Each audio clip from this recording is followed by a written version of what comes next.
Yeah, Well, what- when I adopted the puppy, little Puck, when I adopted him, I said, I wanted a dog that wouldn't get over 30 pounds. He's weighing in at 55. Will we have Maureen tonight? I think she's coming because I spoke to her early and she didn't mention she wasn't coming. Okay. She would have let me know, I think. Yeah, well, it is 5 o'clock now, so I'll get going on the remote script and we'll hope that she signs in shortly.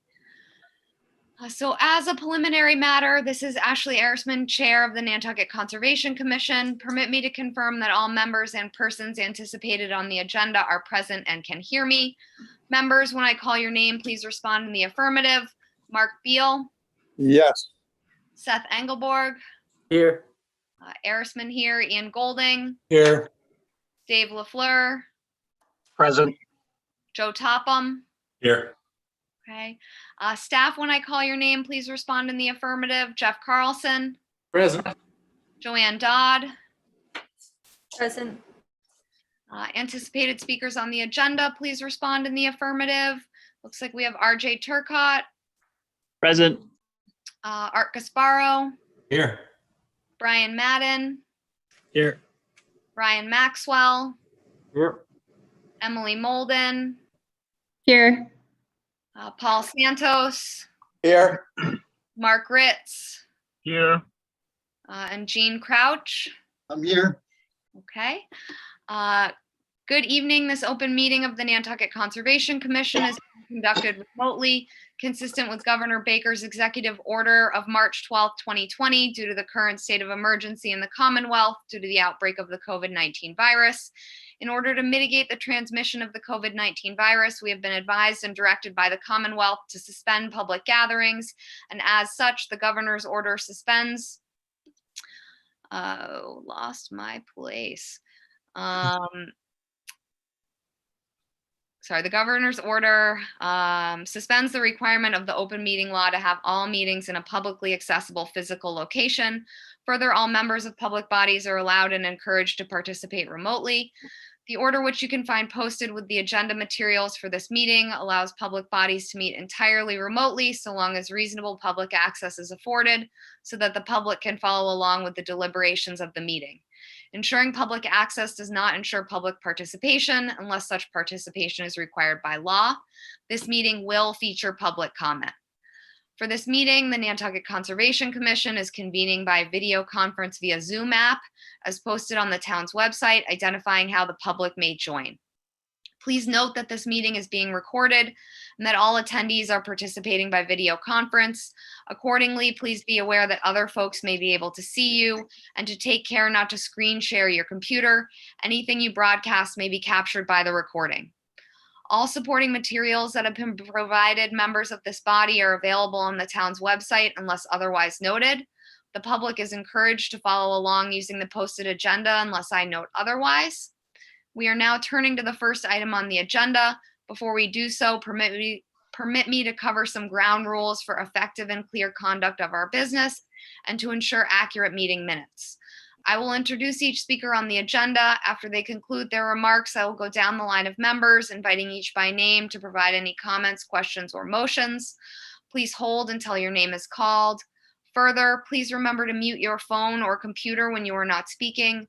Please remember to speak clearly and in a way that helps generate accurate minutes. For any response, please wait until the chair yields the floor to you and state your name before speaking. If members wish to engage in conversation with other members, please do so through the chair, taking care to identify yourself. For items with public comment, after members have spoken, the chair will afford public comment as follows. Staff will activate the chat feature on YouTube. Members of the public who have comments or questions can use this feature to communicate with the public body. Instructions are on the town's website. The chair and/or staff will do their best to address questions and comments. And finally, each vote taken in this meeting will be conducted by roll call vote. So with that, we will open the meeting under public comment. And it looks like we have Emily Molden from the Nantucket Land Council on to make a comment.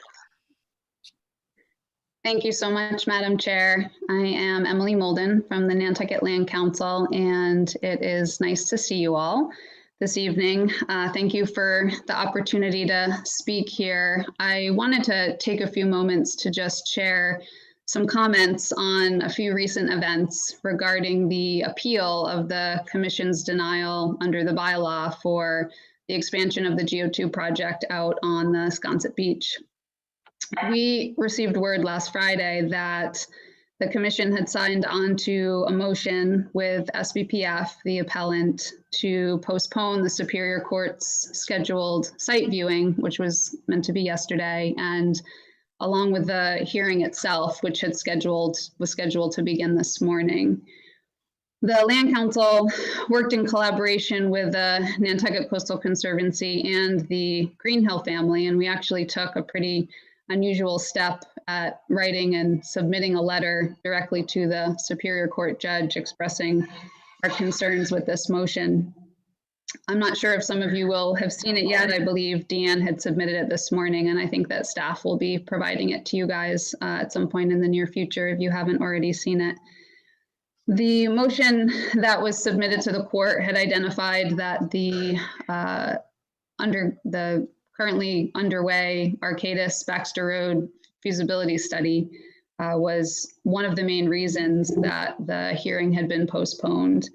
And we understand that the town is investing significant resources in that, but don't feel that the outcome of that study is necessarily relevant to the record that's before the court. And to the contrary, we really had thought that the result of this litigation would help to inform the Arcadis study and their conclusions and finally bring some resolution to this issue.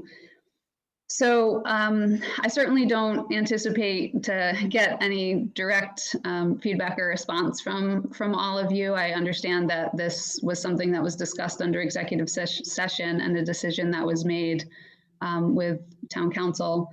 But I just really wanted to be here to express our frustration and real disappointment to see this postponed again. And we will certainly be before you at your next hearing to consider the most recent annual report on the existing GO2 project on May 17th. And we'll certainly be asking for the commission to also focus in on the ongoing violations that are taking place out there. So again, I know that you'll be provided with the letter, and I just wanted to take an opportunity to make a few comments and explain what it is when you do receive it and where it came from. So thanks again for the opportunity to speak and just to express our concern about what took place over the last week. Thank you all. Thank you, Emily. I know I have not seen the letter yet, but I look forward to reading it so I have better perspective. So thank you. Jeff, do we have any other public comment? At this point, we do not. Okay. So since we don't have any other public comment, we will turn to public hearing notices of intent. We have Town of Nantucket DPW town-wide, and we have Jean Crouch and Rob McNeil to represent this. Hi, is Rob on? I didn't see him. I'm not sure if he is on at this I point. don't think he is on. I tried to get a hold of him today and I didn't hear back from him, so I'm not sure if he's in the office today. I'd like to give you an update, of course. We have been working diligently with Natural Heritage to go through their review of our request here. And needless to say, a lot of the town falls within priority habitat and estimated habitat, and certainly they have a lot of interest in activities that occur on Nantucket. So we have been negotiating with them, working with them to get an acceptable protocol for work for the different maintenance activities that DPW engages in. We've come to an agreement. We've got a plan of activities, a list of activities, and then a spreadsheet of the activities. Some activities are identified as either exempt or allowed, and then some that require subsequent coordination with the department. or have worked out some other mechanism by which there can be some oversight. And as of yesterday, the department issued us a letter, which the commission should have gotten. I provided a copy of it this morning.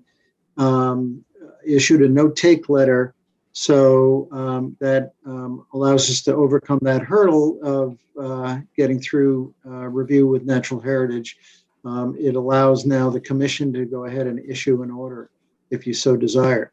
I provided a copy. We had been working with Natural Heritage all along. We had gone through several iterations of discussion of the activities and the locations and whether or not they were allowed or required additional coordination. We finally, we got to a point where Natural Heritage was happy with what we were proposing. And then I quite honestly, we had sent that to that information to Natural Heritage last week. They were going to look at it, and then I wasn't even sure if they were going to be issuing a letter for us for tonight, and found out that in fact they were. So I hadn't provided that other information to you, the memo of activities and then the spreadsheet. We had given that to you early on in an early version of it. It's now been accepted by Natural Heritage, so I provided that in an email to you this morning. I didn't want to give it to you before we actually had approval by Natural Heritage on it. So that's where we stand. We've got our no-take letter from Natural Heritage. I provided you with the backup information that supports that no-take determination by Natural Heritage. I think that the commission at this point can move forward with your decision and however you want to handle this. Thank you, Jean. I know I have not seen the letter yet from Natural Heritage. Generally speaking, when things come in the day of, I don't have time to review them. I don't know about other commissioners. And I don't even think it's been around yet. But do any commissioners have any questions or comments for Jean?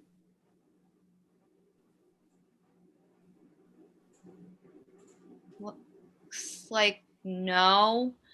I'm not sure, Commissioner, since we have not seen the letter yet, do we want to wait to vote on this until we look at the letter, or do you feel ready? Ian? And then, Madam Chair, I'd like to read the letter. okay. Thank you. Yeah, perfectly understandable. Yeah, that's kind of the way I fall. Dave? Madam Chair, I just wanted to state that I think it's appropriate that I recuse from this vote. Okay, thank you. Just if we were gonna. Yes, Thank you.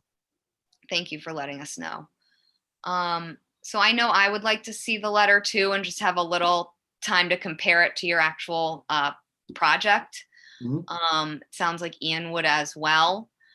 So would you be amenable to continuing for 2 weeks to give us time to look at this new information? Absolutely, absolutely. I would mention, I did provide staff with both the letter and the backup support information. I think you would want to look at all of that together rather than just the letter, because the letter does refer to the backup information, and I wanted to make sure you had the whole picture. Yes, thank you for sending all of that. And we'll definitely be able to review it in the next 2 weeks. Great. Jeff? So we'll make sure you get that, but just as a quick reminder to people, our next meeting is not until the 27th of May. Okay, so it's we have a 3-week gap here to avoid we had a conflict with the Board of Health meeting, and given the circumstances of reality, we gave way to the Board of Health. So. Okay, so this would continue then for 3 weeks until May 27th. Okay.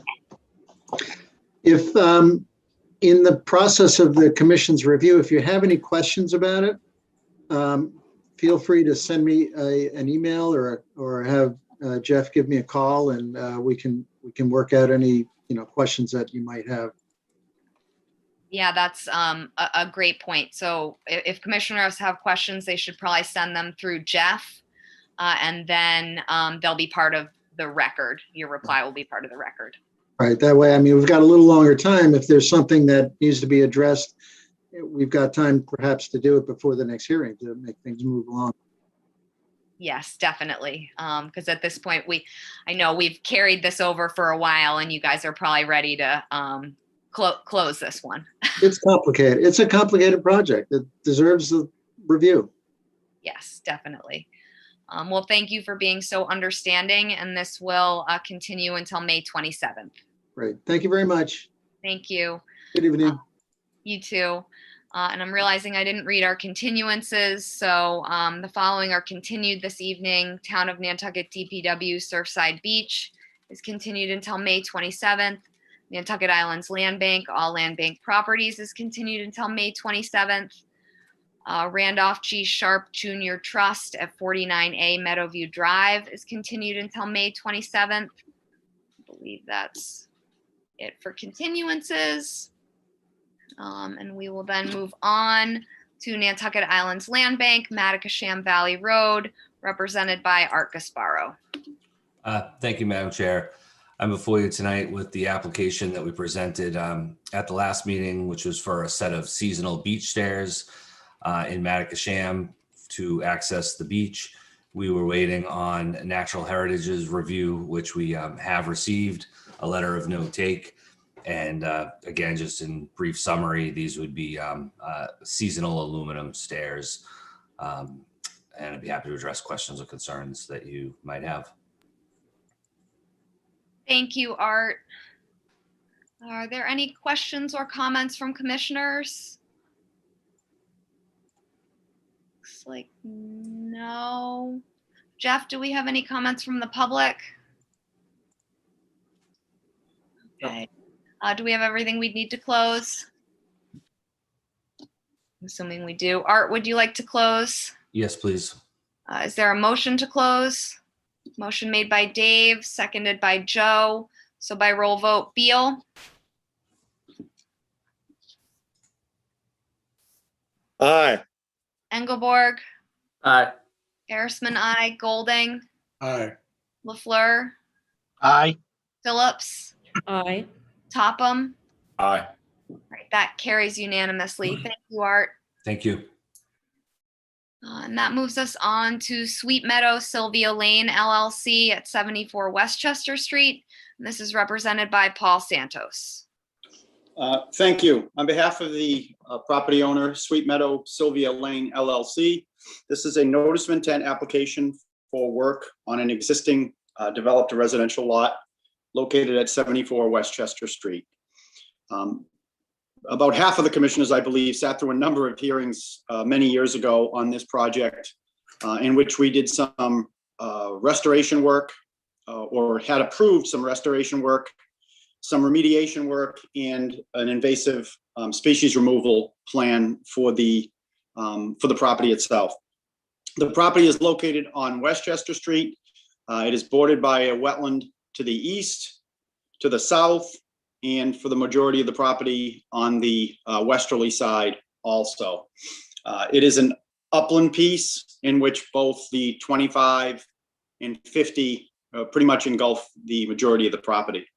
So the property itself is fully developed, and in fact, under certificates of compliance tonight, we'll before you with a completion of a lot of the remediation work and the invasive species removal work that we can discuss under certificates of compliance.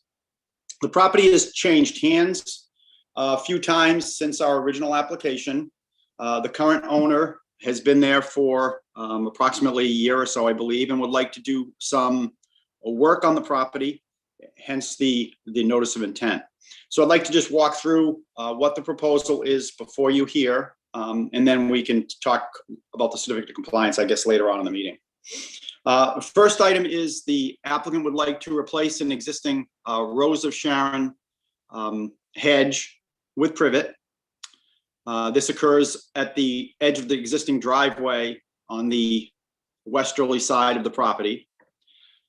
They would like to add 2 multi-stemmed white birch trees which there are presently 3 of them along the westerly property line. They'd like to add 2 more. They'd like to remove 5 existing cedar trees and replace the lawn area that's underneath them with native buffer plantings of sweet pepperbush, viburnum, and bayberry. This is approximately 530 square feet of area that would be removed from manicured lawn and go to a buffer area adjacent to the driveway itself. They'd like to change the existing stone driveway to a shell driveway. Right now, the driveway is partially shell, partial stone. They'd like to make it all shell. And that occurs, all of that work basically occurs along the westerly property line. Within the interior of the site, there's an existing stone patio that they just simply like to reconfigure. It's basically a rectangular patio now. They'd like to kind of have a kidney-shaped patio in that particular area.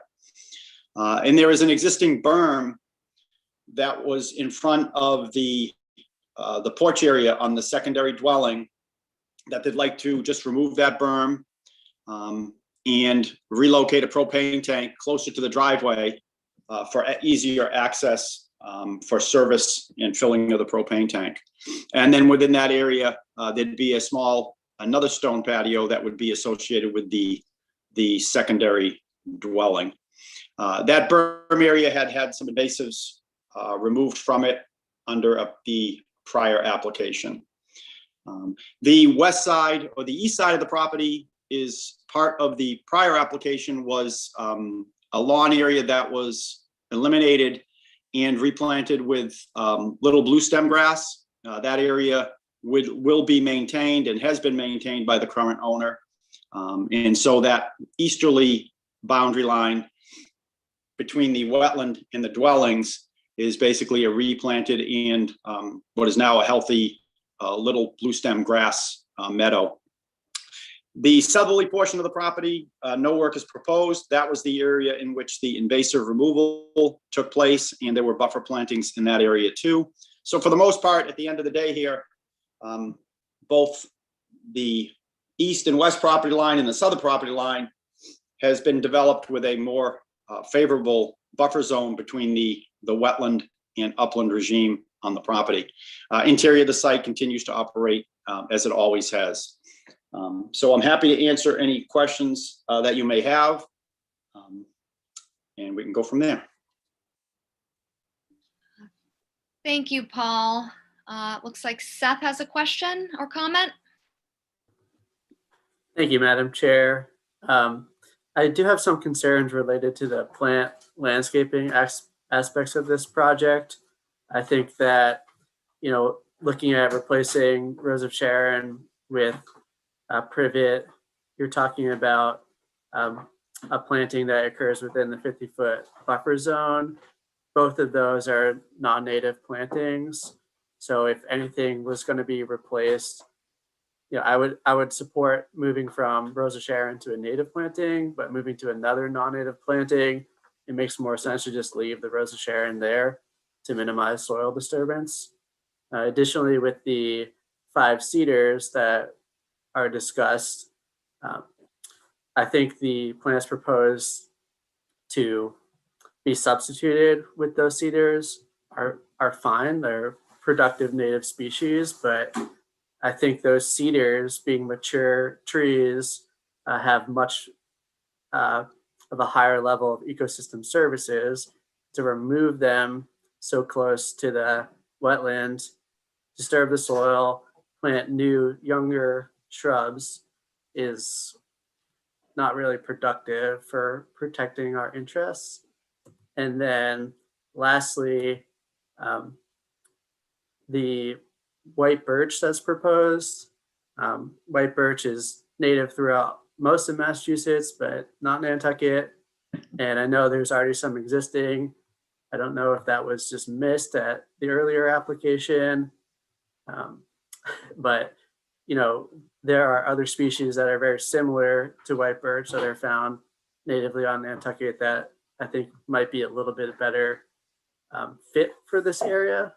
So I understand what the applicant is trying to do in terms of the aesthetic, but I don't really see the protection of the resources in this case.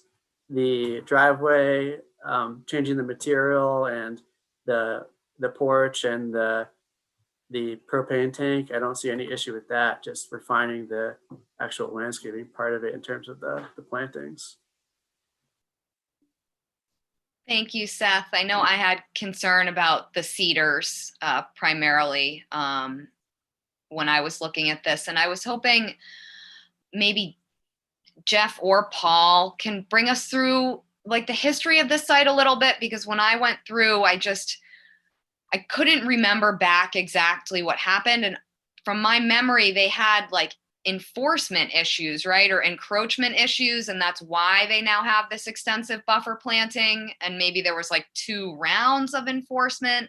Is that true? Or am I making that up? No, I don't think there was ever an enforcement. I think there was an order of conditions that was, the property was developed, but they didn't really follow the original order of conditions. So what happened was when we came in, we weren't involved. There was a sale. We weren't involved when we came in and were asked to close out an order. We came in and said, well, they didn't do any of the work. So we basically came in and put the property back to what the original order, the intent of the original order was.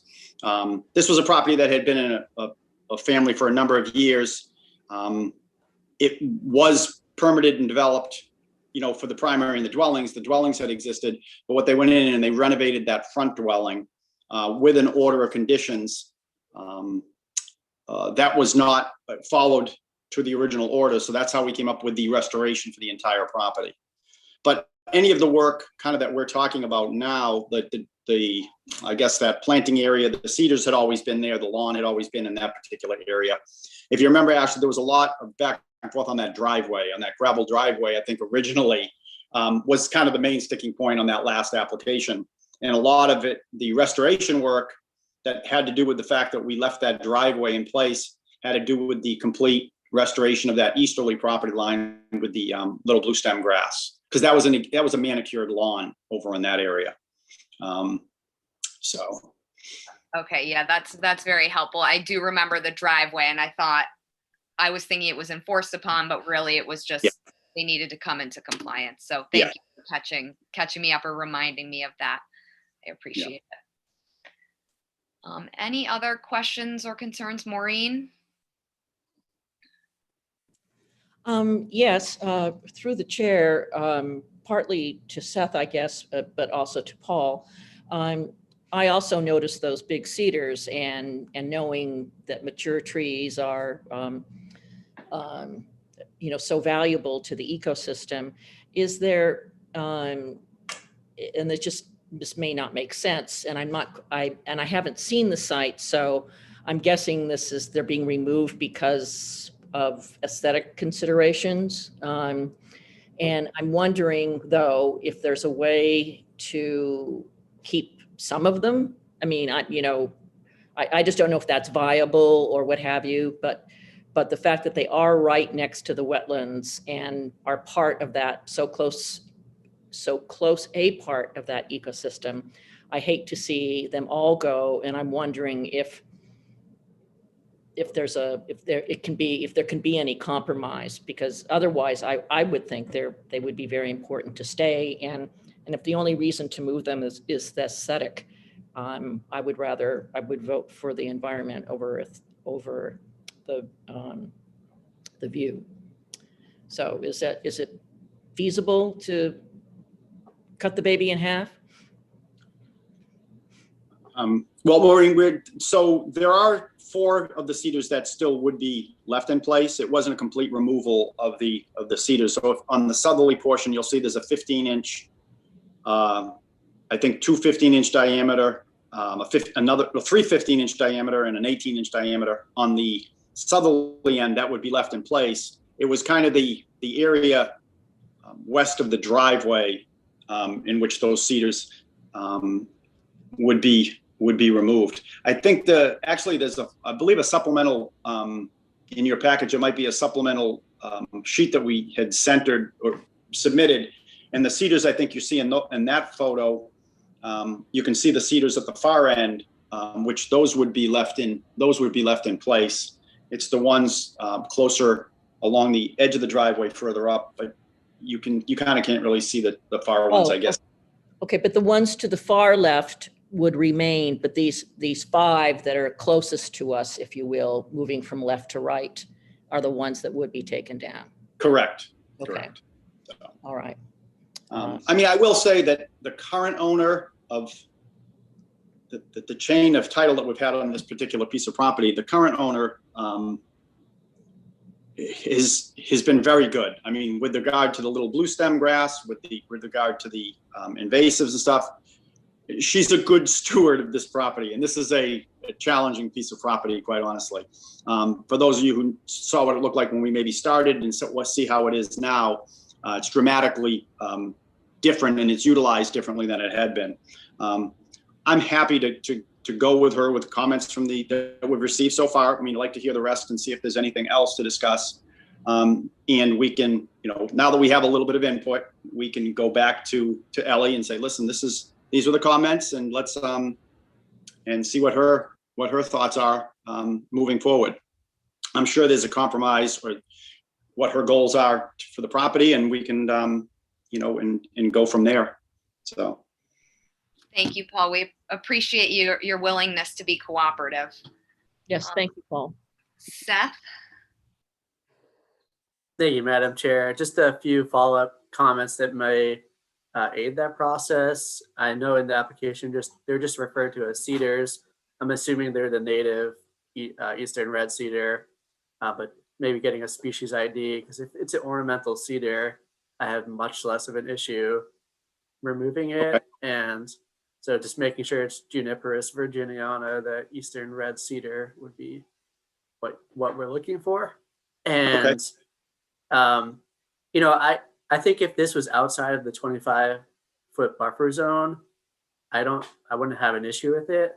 I just don't see it justifying a waiver to remove mature native vegetation and then replace it with less mature native vegetation. Thank you, Seth. Are there any other comments or questions for Paul? Looks like no. Jeff, do we have any comments from the public on this one? No. Okay. So with that, Paul, would you like to continue until May 27th? Yes, please. Okay, so this will continue until May 27th. Thank you. Thank you. And that moves us on to EPWL Poles LLC at 44, 46, 48, and 55 Warren's Landing, represented by Paul Santos. Okay. Again, thank you, Paul Santos from Nantucket Surveyors on behalf of the applicant, EPWL Poles LLC. This application was before you last meeting.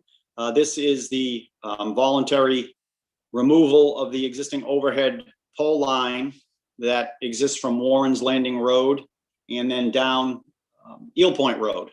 This was an effort established by a group of the homeowners in this area to eliminate the poles and the overhead wires, thereby creating a better scenic view from the Eel Point Road and Warren's Landing Road streetscape. We did not have at that time a letter from NHESP. We have since received that letter. I don't think there were any questions from the commission at that time. Subsequent to the last meeting, in the process of securing easements for the property, the large stretch of this property goes by property owned by Nantucket Islands Land Bank. And in fact, they're a part of this application. They have signed off on this application with regard to the work that we are doing. The issue with securing an easement is under the land bank's legislation, they cannot grant an easement. They can grant a license. However, National Grid will not accept the license. So what we've done is we're actually in the process right now of the overall project stays the same. Along the Eel Point Road side, we have a plan to National Grid and Comcast that would take the power line, the underground line that is on the wetland side of Eel Point Road, and actually would potentially move it to the other side of the road. So it's a case where we're getting further away from the jurisdictional area. But other than that, the project is still the same project. We are, putting this line in. This line would go in first. Once the line is in and powered, all the poles and all the wires will come out. And we do have our DEP file number. We do have our NHESP approval, and happy to answer any questions that you may have. Thank you, Paul. I think I have more of a question for Jeff. Because this seems like fairly straightforward, would we just ask them to come in and amend the order if the plans change at this point or later on? Yes, they'd have to apply for some sort of amendment or modification. Okay. Yeah, I mean, I think actually, when you see what it is, what potentially it is, quite honestly, I think it could be a minor modification. And that's what my intent would be, is to file a minor mod. Okay, perfect. Thank you. Are there any questions or concerns? If no, Jeff, do we have any comments from the public?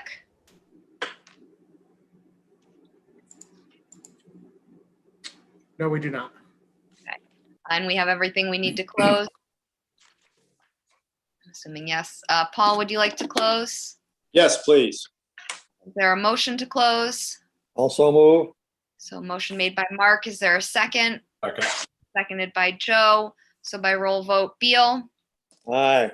Engelborg, Aye. Arisman, I, Golding, Aye. LaFleur, Aye. Phillips, Aye. Topham. Aye. That carries unanimously. Thank you, Paul. Thank you. And See you in a bit. See you in a little bit. That moves us on to MLR3 LLC at 45 Shakamo Road right of way. And we have Brian Madden, Don Bracken, and Arthur Reed on for this one. All right, thanks so much. Based off feedback we received at the last meeting, we submitted some supplemental information to hopefully address some of the questions that were raised and some of the alternatives that were requested for us to explore. And so we had submitted some additional information relative to the historic nature of the traveled way. I had submitted a 1889 USGS topographic map that shows the traveled way in place, and a 1938 aerial image, which clearly shows that traveled way in existence. And so again, to reiterate, we have a situation where we don't have an intact 25-foot buffer zone. It is previously altered.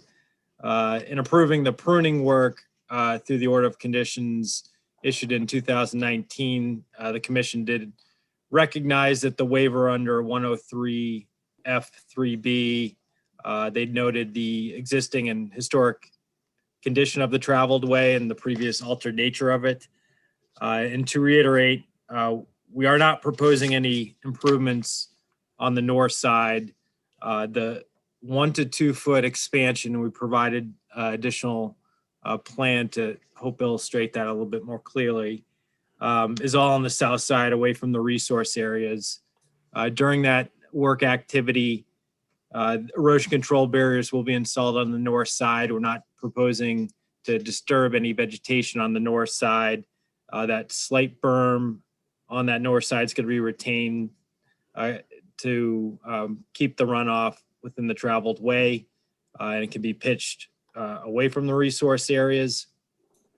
And to reiterate, the intent is to have a uniform 10-foot wide traveled way that complies with minimum fire and state and local code requirements. Again, those code requirements were 10 feet minimum, 15-foot maximum. So we are proposing the minimum required. And the layout represents minimal disturbance to the surrounding area. As we verbally discussed at the last meeting, shifting it further landward to the south would require some additional alteration regrading as the slope starts to ascend away from the existing traveled way. There was a request made at the last meeting to inquire with the property owner at 8 Wing Spread about relocating that 30-foot wide easement. We had reached out to that property owner about that potential interest, and we did get some confirmation that they are not interested in relocating that easement. And that, again, would have kept it outside the 25-foot, but would have resulted in a fair amount of vegetated disturbance and a lot of regrading activity to make the grades work. And so I think Arthur would be able to speak to any legal questions about the access and the historic developed nature of the roadway and the status of the lot in question. But again, the intent is simply just to have the minimum required traveled way to access the single family dwelling. And again, the primary impetus is compliance with emergency access requirements at the state and local level. And, as proposed, feel that the project as proposed meets the waiver under section 103 F3B. And with that, I'll turn it over to any questions. Thank you, Brian. Are there any questions or comments from commissioners? Seth? Thank you, Madam Chair. Thank you, Brian, for your explanation. If I may, I'd like to request to Jeff that we get an official opinion from town council as to the applicability of the waiver being requested under 1.03 F3B. If I'm looking at the waiver correctly, it specifically calls out that the area has to be not within control of the project owner or applicant, such as a public or semi-public way. And if this is a private right-of-way and a deeded easement, which I'm assuming is private, I'm looking for a legal opinion as to whether that waiver would be applicable. Because if it's a private area that they have direct access to, I don't think that waiver applies. I do understand that it was issued in the notice of intent referenced in 2019, but reviewing that order of conditions, I believe that there is a possibility that was issued in error. So if we could get a legal opinion as to the private versus public status of this particular right of way, I would appreciate it. Thank you, Seth. I don't know, Jeff, do you think that's a feasible request? I mean, I could certainly look into it a little bit as far as what it is. I know in a lot of cases when there are roads that are traveled by, whether it's things servicing areas or not, and then that term semi-public is a little bit tricky, but I can try to sort that out a little bit. And just to maybe answer that a little bit, and certainly defer to Arthur on that. I mean, my understanding is that there's public access to the traveled way. It's just that the property owner has rights to improve and ensure access to 45 Shakamo. But I believe it's accessible to the general public. If I may, as a practical matter, that's correct. And as per the materials that Brian submitted, this way has been in existence going back into the 19th century. It's been recognized on land court plans that go back into the around 1930 on both the land court case that this property is part of and also the one on the other side of the road. And certainly it is in use by members of the public. I think most of us have probably driven over that road from time to time. I certainly have. And as the owner of the property, as a matter of property rights. I'm not dealing with regulatory issues, which is what you're dealing with, but as a matter of property rights, the owner has the right to make any improvements in a road in which he has rights of access that make that roadway more suitable for access. Now, once again, obviously, that's subject to your jurisdiction in terms of the wetland jurisdiction, and that supersedes the property rights that otherwise exist. But it's entirely appropriate for the applicant to be applying for the right to make those improvements to the roadway, because they have, as a matter of law, the property right to do that work, subject to your approval of it under the act and the bylaw. I think at the last meeting also, Commissioner Beal may have mentioned something about being interested in the history. I wasn't involved in this case at that time. I've only come into it since then, but I happened to be watching it because of another case I was waiting for. And as I recall, and you can correct me if I'm wrong, I think Mark raised the question as to the planning board involvement with the roadway and the creation of the lot. And once again, the road has existed going way back, long before planning board jurisdiction. The lot in question was created, approval not required. It was not part of a subdivision in 1969. So there are no planning board materials relating to any question about the improvement of the roadway. And I think that was the thrust of what Mr. Beal was asking about. Again, I'd be happy to answer any other questions about that. Thank you, Arthur.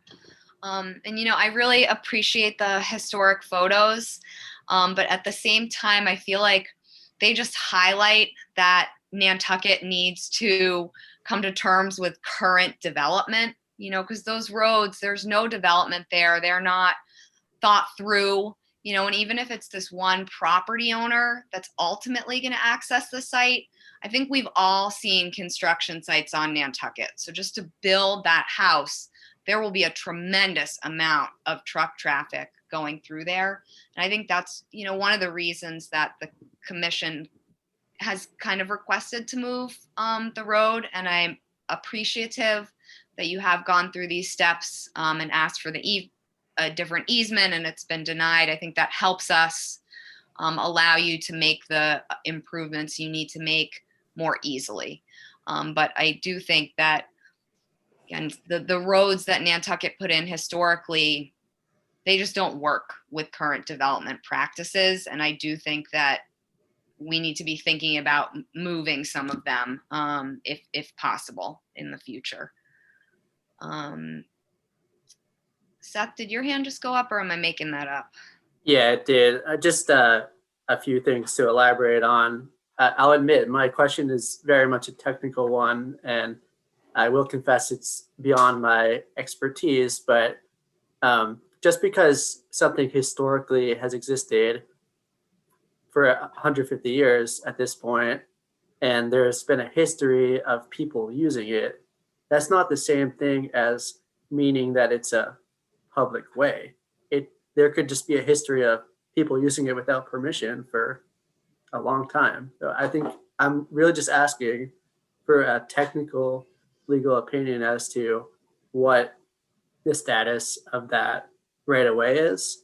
And if it's considered a private right of way that people have been using without permission, then that's a very different use case, in my opinion, than something that's considered a public road or right of way. So I won't claim to guess what it is either way, but that's what I'm requesting our town council provide us with.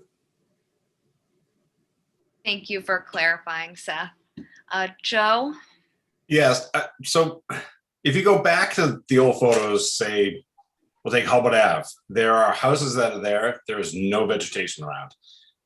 My parents' house, the same thing. It was open field. There was nothing there. Over time, there's just been time for the plants and everything to grow. And I just think on this road, I go biking by or on that road at least every other month. with a bunch of people, and I know that people go back and forth. I've actually worked on 2 houses on this road. Yeah, there's a lot of traffic for a year, and then it dies down and it goes back to a quaint little, quiet little side street.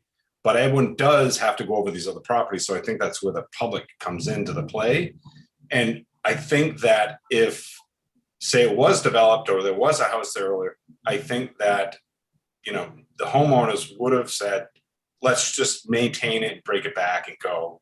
I think the town goes around with their, cutters, and they cut back what they need to do to get access to a certain road or street or whatever it is. And also, I think the other part of it is the electric company will come along, and if there's a power line and there's a tree growing up, they have the right to cut down that tree. So I just think that over time, this road has been neglected. It's gone overgrown. We're talking about literally 1 foot 3 inches of cutting the south side of the road to allow this property to go forward. And I get it. There's a lot of development. There's a lot of properties being sold, and it's just the nature of the business. I mean, Land Bank and Conservation Foundation and Linda Loring Foundation they only have so much money, can only buy land at accelerated rate or as fast as possible. But it is some homeowner that is going to live here, and I think they're afforded the access. I would not doing anything that was already established on Nantucket, and I get the history of it. But if you look at the photo behind me, that was a big, lovely, bank and dune, and things are changing. But this is something that just wasn't maintained, and if it was maintained, the 1 foot 3 inches, this would not have been a discussion. I just feel that, as people traverse back and forth across here, that you're getting your Nantucket pinstriping, and it's all accepted thing on Nantucket. But we just need to think: are we saying no just because we don't want development? That's not what that's not our purview. We should be saying it's access to the property. It's not any plants or any wildlife that is going to be killed because of this. It's literally, we're just adding, cropping up a tree straight up from 1 foot 3. So I just don't see a lot of issues about this with this waiver. Thank you. Thank you, Joe. I'll give it to Brian, and then Seth, and then Mark. Thanks. Joe, if you don't mind putting up the closer zoomed in plan, I just wanted to make a point of something that I failed to mention. One minor modification we did make was shortening the length of the proposed improvements. And so we shifted the driveway entrance further to the northeast. So it comes into the site at a point outside the 25-foot buffer zone. So the driveway entrance, again, is outside completely the 25-foot. And, it's a slight modification, but it does get us to a point where it minimizes that work in the 25-foot. And we don't have to do a significant amount of grading to accomplish that. Shifting it any further to the east, it creates a scenario where you're either doing a lot of revegetation or regrading into the 25, or you're looking at putting retaining walls to minimize that footprint. So again, we were able to make that small adjustment to address some of the feedback we did receive. Thanks. Thank you, Brian. And then I'll give it to Seth.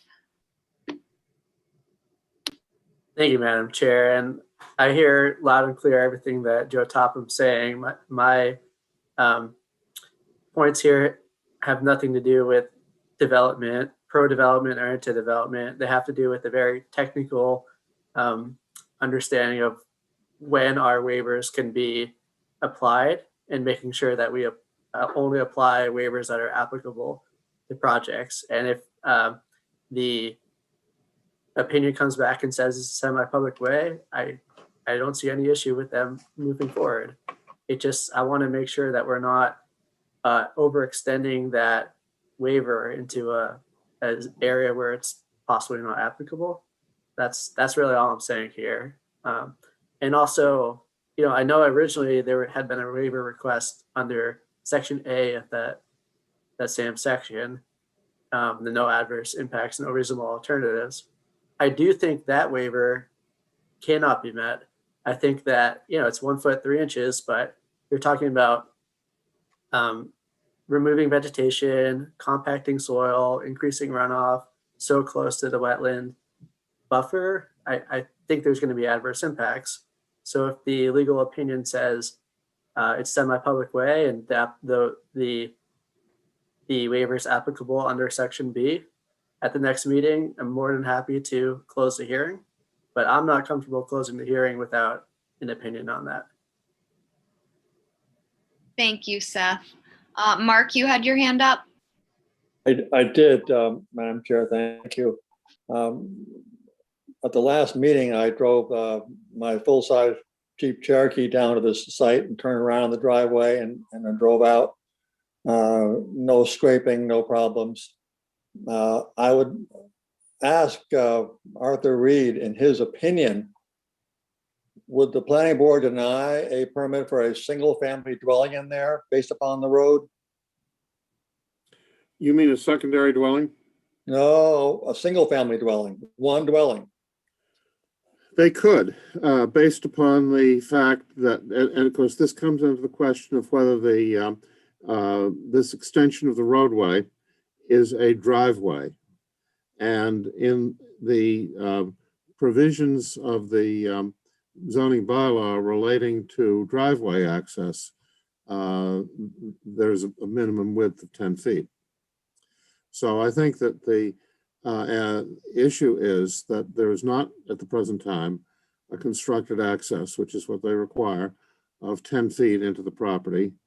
The planning board obviously doesn't get into the point of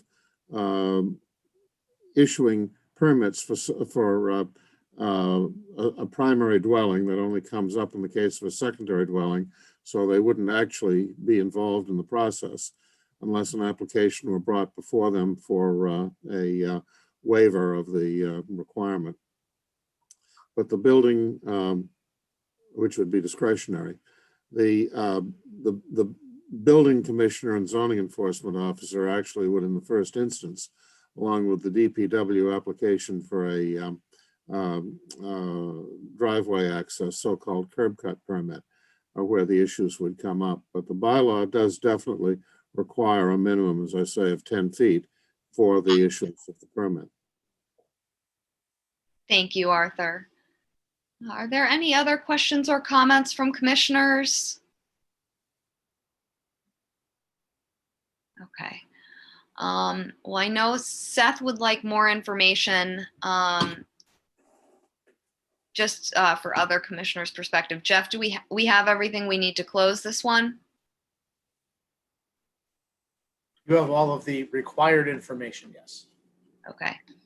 And I'm assuming, Brian, you would like to close? I believe so. And I'll defer to Arthur or Don, and I just saw RJ raise his hand, but I have to go to the public still. Yeah. Okay. So looks like RJ has a comment from the public. Jeff, do we have other public comment on this one? Okay. So RJ, we'll give it to you. Thank you, Madam Chair. RJ Turcott for the Nantucket Land Council.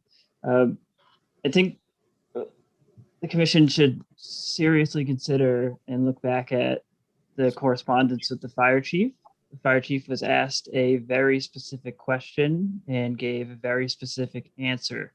The right of way is not a driveway. The driveway is on 45 Shakamo. It is not extended across. That's not what the easement is for. And I also share Commissioner Engelborg's fuzzy understanding of the definition of waiver B and how it was granted in 2019. I think the commission was correct in granting it then, but this time around, the most recent work was done by the applicant here. It was within the applicant's control, and now this work is directly up against the buffer. So I think those two things are distinct, and I think that the 2019 application is distinct from the 2021 application, and the commission should seriously consider that when they're thinking about B. But a driveway and a right of way are legally distinct. And I think the commission should get an opinion on that as well. Thank you. Thank you, RJ. I mean, I would definitely like to have town council look at this.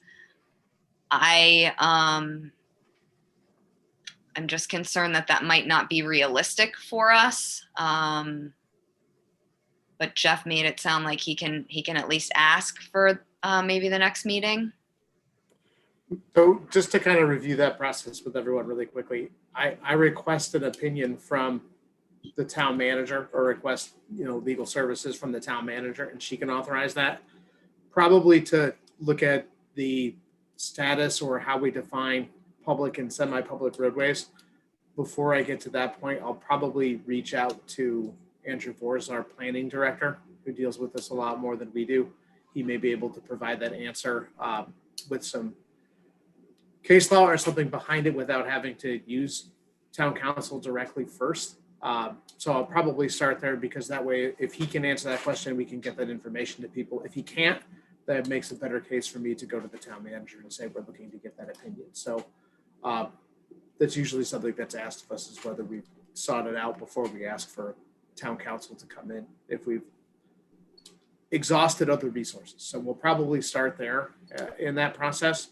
I do think also with this too, as we're kind of talking about it, and I know we're talking about things in general, and I'm just trying to, I hear what everyone's saying, and I heard Joe and I heard Seth, and I've kind of heard everyone in between. I think the one question that I keep wondering too is a little bit of, there's two resource areas in play, right? So there's the coastal bank, which is the policy bank that's the closest to the road that the 25-foot setback is impacted. And then there's the vegetated wetland, which is further, I hate to say, further away from the road, and its 25-foot buffer zone falls in a different area. And I guess I'm wondering, if we're worried about the expansion of the road, which of the interests we're worried about the impact being on, especially related to the landward most resource area being the coastal bank. Because I do think that's important for either granting a waiver or deciding to not grant the waiver, what's being impacted and what can't be conditioned. Sorry, I'm just trying to be prepared and make sure we're getting everything out on the table before we get further. Thank you. Madam Chair, if I Important. may. Yes, Arthur. I think in fairness, this case should be continued until the 27th to give Jeff an opportunity to do that investigation between town resources, Andrew Vors, et cetera, and potentially town council, and to give a fair answer to the concerns that Seth and others have been raising. I think that we should, in fact, continue, allow that to take place. And also, depending upon what may come out of that, we may have additional information that we would want to present. So I think the hearing should be kept open for that, from that standpoint as well.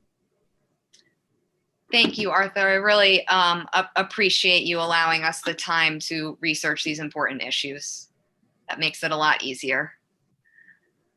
Are there any other final questions or comments before this will continue?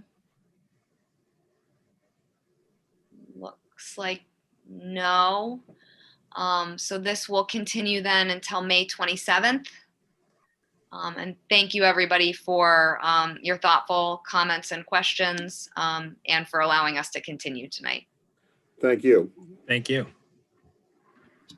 So that moves us on to 04 TST 36 Washing Pond LLC at 36 Washing Pond Road, represented by Art Gasparo. Thank you, Madam Chair. I'm before you tonight with the second public hearing for the application for landscape and hardscape within the buffer zone at 36 Washing Pond Road. Shown in blue is the top of Coastal Bank, and red the 25, 50, 100-foot buffer zones.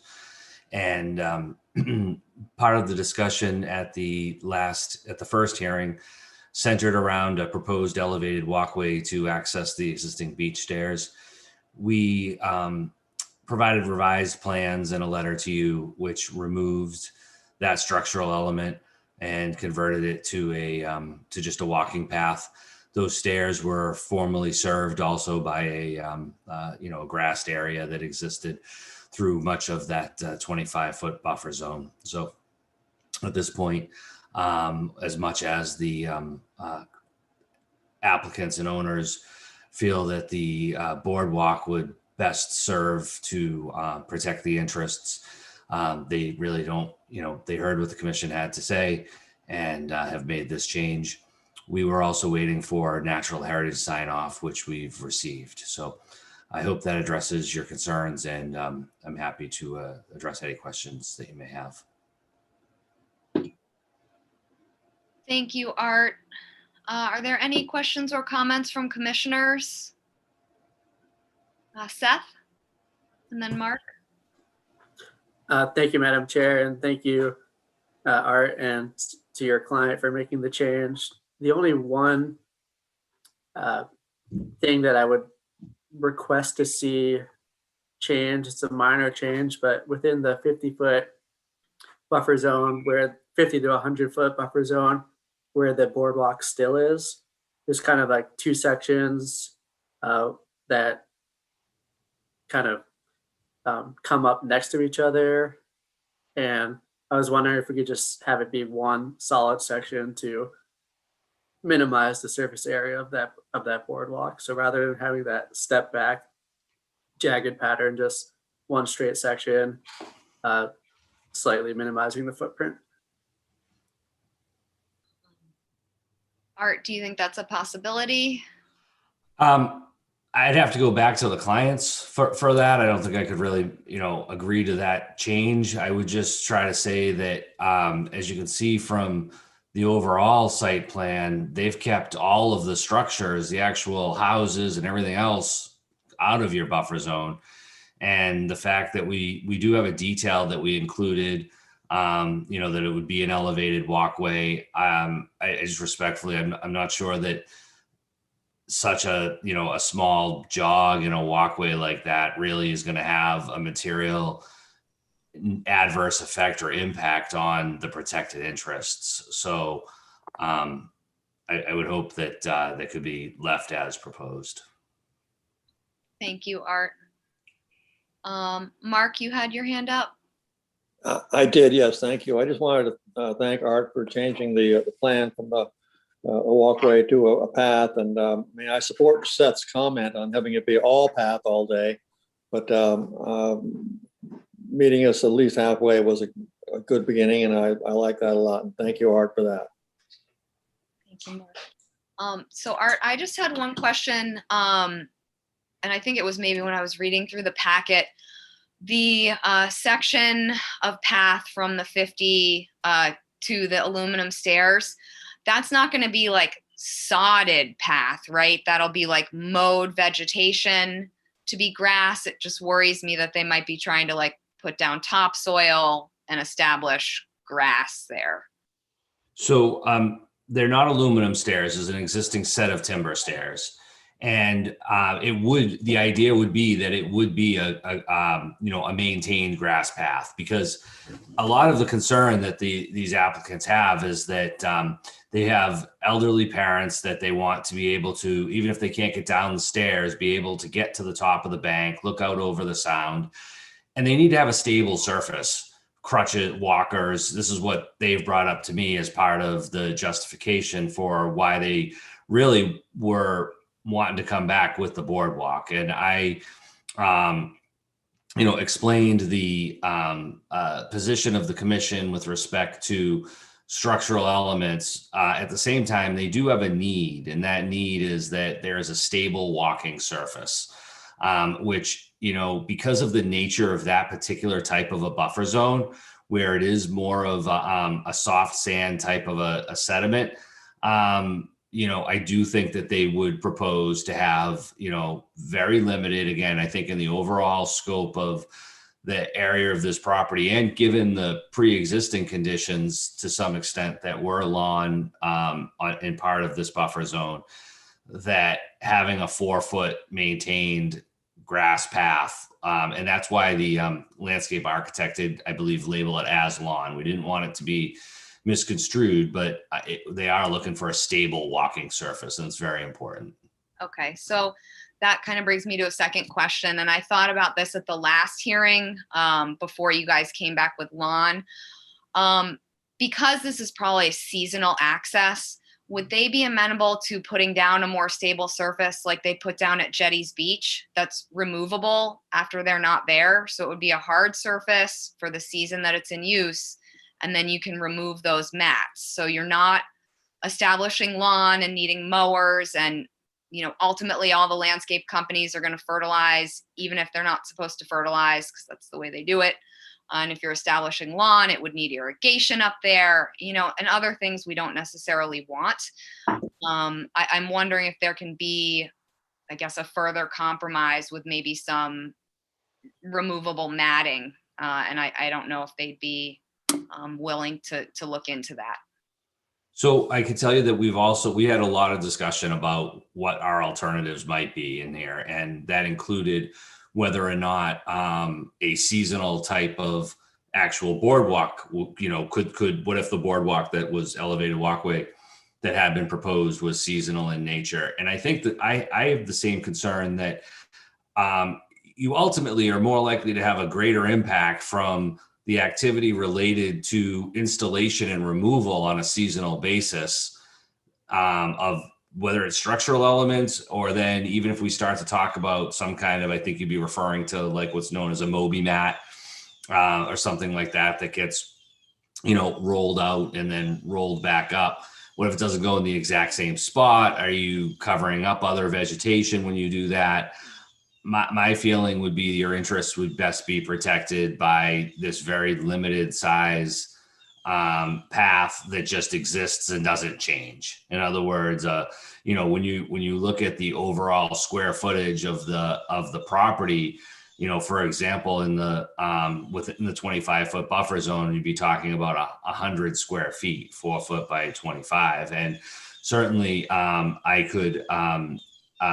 Wouldn't have imagined that you would have had irrigation allowed within the 25-foot buffer zone anyway, because the order is likely to reference best management practices for fertilizer use throughout the buffer zone, and that includes no irrigation in the 25. So I would hope that, I think that just having a simple, yes, there would be a mower, but again, at 4 feet wide, it would go up and back, and that would be it, right? And again, very, very limited in scope. And also, like I say, I mean, there has been this property and the set of stairs that existed had a much wider area of lawn pre-existing, in front of those stairs that led to a brick patio.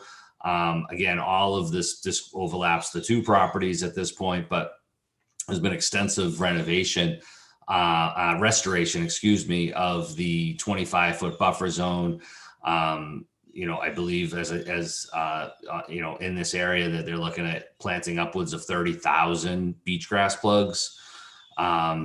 So I think that if we look at all of the factors at this particular site in a whole, that 100 square foot walking path to get to the beach, I don't really know that there's an adverse impact from that. And I do think we're better off with just having a simple path that things don't change than getting into, because now what if someone doesn't take it up seasonally and then it stays down and now you have no vegetation, in these areas? I think that it would be best stabilized with just having an established lawn grasses in that area.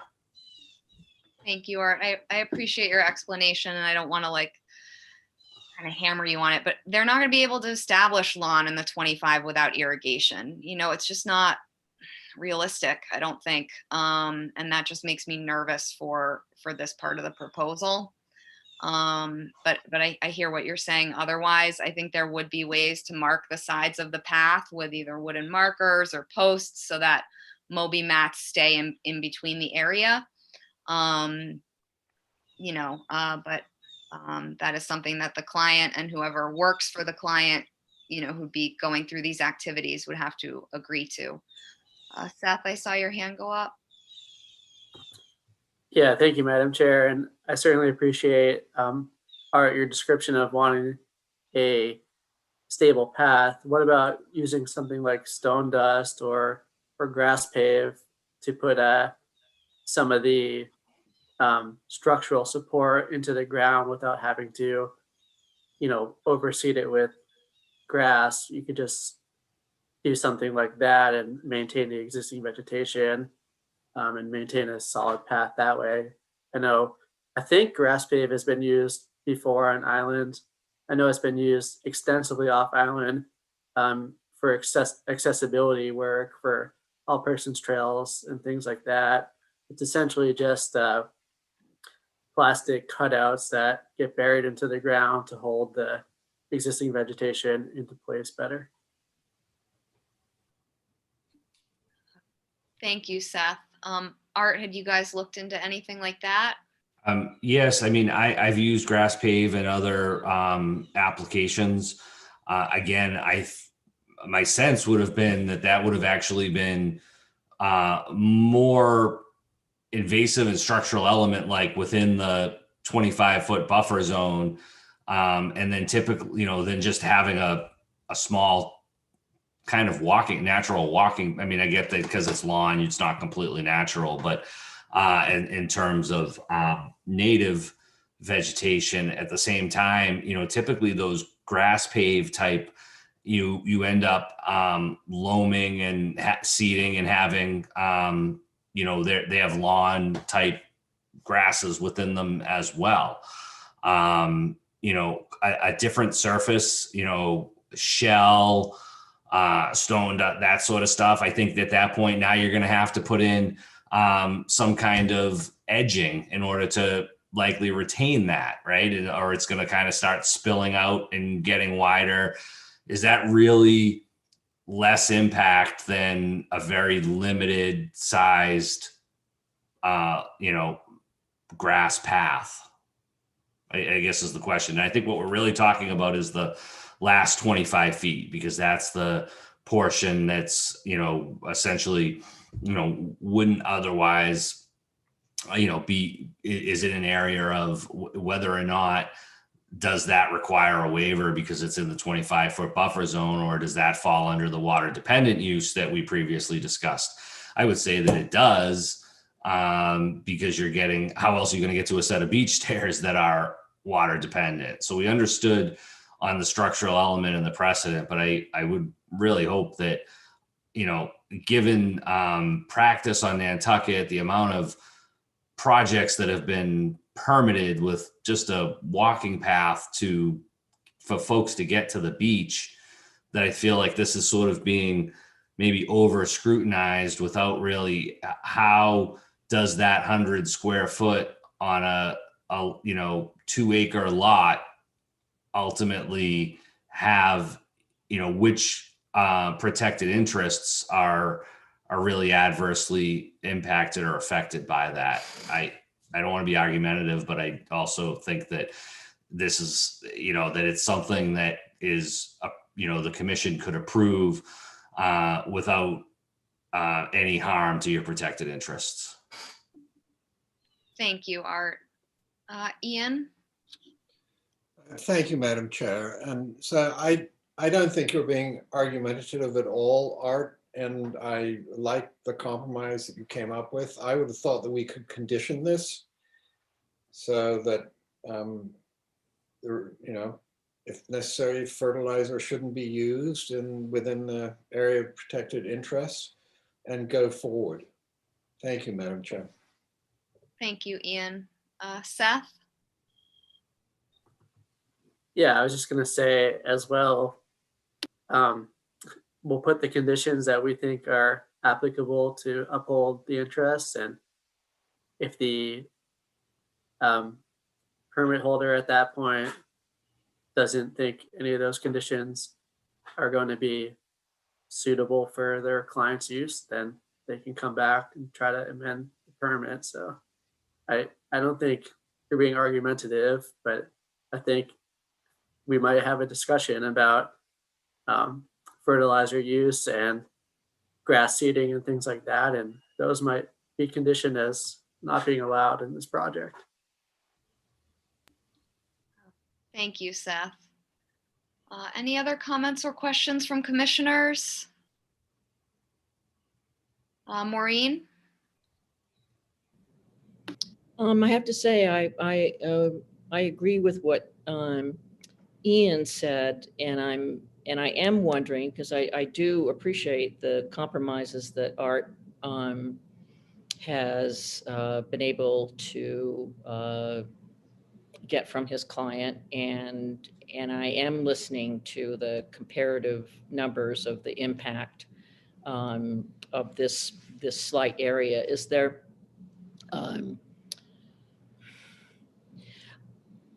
there a way to either condition this that would make all of us happy, or some kind of annual monitoring, or something to show if we allow it as currently proposed, then to see how that works out after a year, because that way this isn't like we're allowing any kind of structural thing or anything like that. It's pretty light, if you will, from my less tutored point of view. So I was wondering if there's a way to approve this in with monitoring and whatever conditions other commissioners may think, because it does seem to me to be like a reasonable compromise. Thank you, Maureen. I think there's absolutely ways to condition this, as Seth kind of said earlier. I just wanted to make sure we had a discussion about the different options for that path, because I think when I see lawn, and with my 10 plus years landscaping on Nantucket, I know what it takes to establish lawn. I know what people want their lawn to look like. So even if it's just 100 square feet, it is between the 50 and the top of that bank. And it's important that we kind of go through that. The green lawn that people expect might not be achievable with some of the conditions, like no irrigation in the 25, no fertilizer, no pesticides, all of that. So it sounds like Art is well aware that aspects of the lawn would probably have conditions. So I think, we could absolutely, move forward. At this point, are there any other questions from commissioners or comments? Looks like no. Jeff, do we have any comments from the public on this one? Nope. And do we have everything we need to close? Yes, you do. Art, would you like to close? Yes, please. Is there a motion to close? Motion made by Ian, seconded by Maureen. So by roll vote, Beal, Aye. Engelberg, Aye. Arisman, aye. Golding, Aye. LaFleur, Aye. Phillips, Aye. Topham. Aye. All right, that carries unanimously. Thank you, Art. Thank you. And that moves us on to Nantucket Island's Land Bank, Smooth Hummocks, south end of Westerwick Way, represented by Art Gasparo. Thank you, Madam Chair. Similar to the other application in Matacasham, this is a seasonal set of aluminum stairs for folks to get from essentially the parking lot in the upland down onto the beach without having to sort of traverse and impact the coastal bank. And as you can see here, the photos of the location where these stairs are proposed. I think it's fairly straightforward and will ultimately be a benefit to both the protected interests and the public. And I'd be happy to take questions or concerns that you might have with the application. Thank you, Art. Are there any questions or comments from commissioners? Looks like no. Jeff, do we have any comments from the public on this one? Do we have everything we need to close? Art, would you like to close? Yes, please. Is there a motion to close? Also move. Motion made by Mark. Is there a second? Oh, Seconded no, by stop. I'm not sure that we have natural. So I heritage. forgot, yeah, we're missing natural heritage. I confused this with the other one from earlier. Yeah, I was just going through my files real quick. I was thinking maybe we did, but I don't see it in my email from Natural Heritage either. I mixed it up with the other land bank. No, if we could request a continuance instead, please. Okay, perfect. So this will then continue until May 27th, hopefully with natural heritage. All right, thank you, Art. Thank you. That moves us on to Carver Jr. and Delaney at 4 Old Quidnet Milk Route, represented by Mark Ritz. Good afternoon, Mark Ritz from Site Design, representing the applicants at 4 Old Quidnet Milk, and also the next one on the list at 45 Wawinet Road. You may remember from the last meeting, this is a redevelopment of a residential property, and a portion, the applicant is proposing to share a driveway with the 4 Quidnet Milk Road properties. So they need to do a little bit of expansion work on the western side of the existing driveway to connect it up to the proposed redevelopment. At the last meeting, I believe we left things, we were waiting for a letter from Heritage, which we have since received, no take determination. I don't believe there were any additional questions after the last meeting, but I'll be happy to answer any questions if there are any. Thank you, Mark. Are there any questions or comments from commissioners? Looks like no. Jeff, do we have any comments from the public on this one? Do we have everything we'd need to close? Yes, you do. Mark, would you like to close? Please. Is there a motion to close? So move, Madam Chair. Motion made by Joe. Is there a second? Seconded by Ian. So by roll vote, Beal, Aye. Engelborg, Aye. Arisman, aye. Golding, Aye. LaFleur, Aye. Phillips, Aye. Topham. Aye. All right, that carries unanimously. Thank you. Thank you. And that moves us on to 4 Ahab Road LLC at 41 Wawinet Road, also represented by Mark Ritz. Yes, once again, Mark Ritz from Site Design, and this is the property that actually has the redevelopment occurring on it, rebuilding the house, construction of a secondary dwelling, a pool. Well, actually, the secondary dwelling, the garage already exists. Doing a little bit of rework on that. Construction of a pool and a pool cabana, installation of a solar array, and abandonment of the existing driveway. It'll be maintained as a grassy area, so it'll provide access to the property for maintenance, especially for the solar panels. But it won't be used as an active driveway anymore. That'll be the shared driveway next door. And once again, I don't believe there were any questions last meeting, and we were waiting for the same review from Heritage. Heritage looked at both of these properties together as one combined project. Thank you, Mark. Are there any questions or comments from commissioners? It looks like Mark has a question or comment. I have a comment, Mark. I think the surveyor, you drew some very creative lot lines, which confused me, but I'm sure they're legal, but wow. I'm not sure what he was thinking.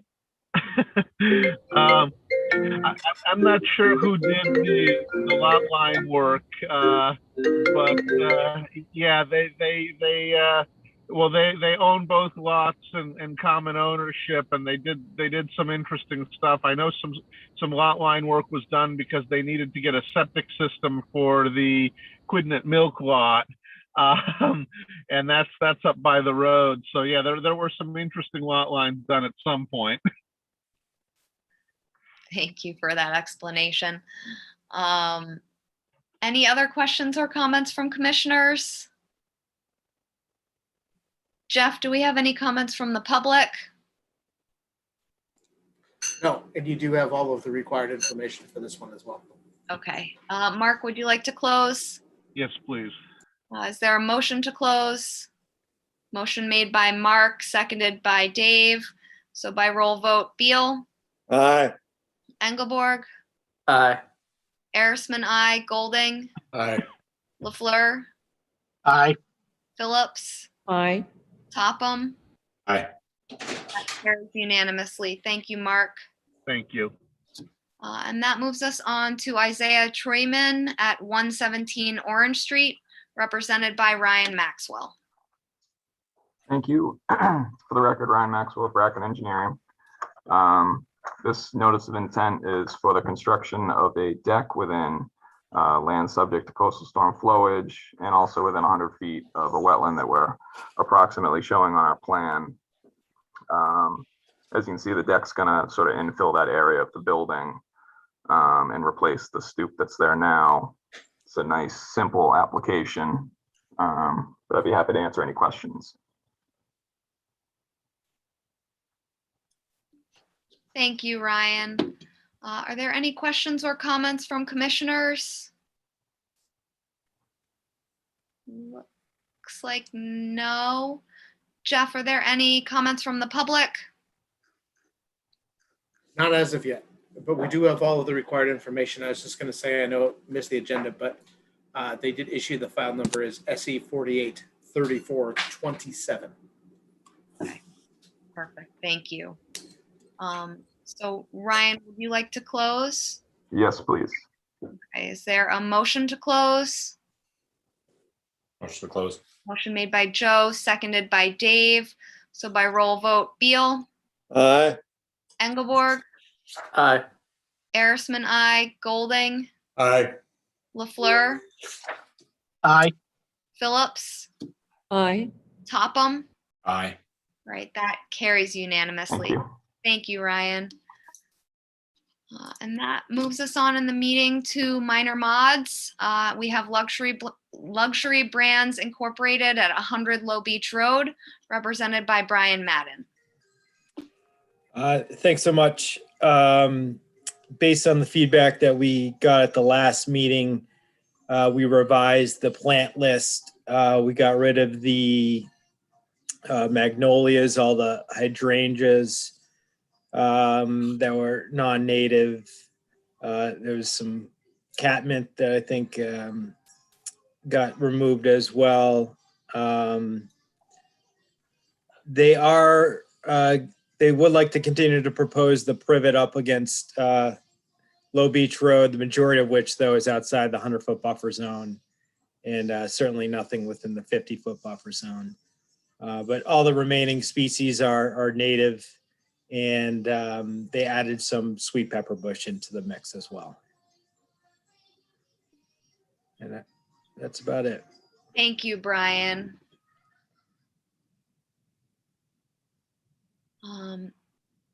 Joe, can you stop screen sharing when you get a chance? Thank you. We appreciate, or I know I appreciate you switching to native species, so thank you. Are there any questions or comments from commissioners? Seth? Thank you, Madam Chair. I appreciate the switch of the plant list as well. The one remaining thing that I'm not entirely thrilled about is the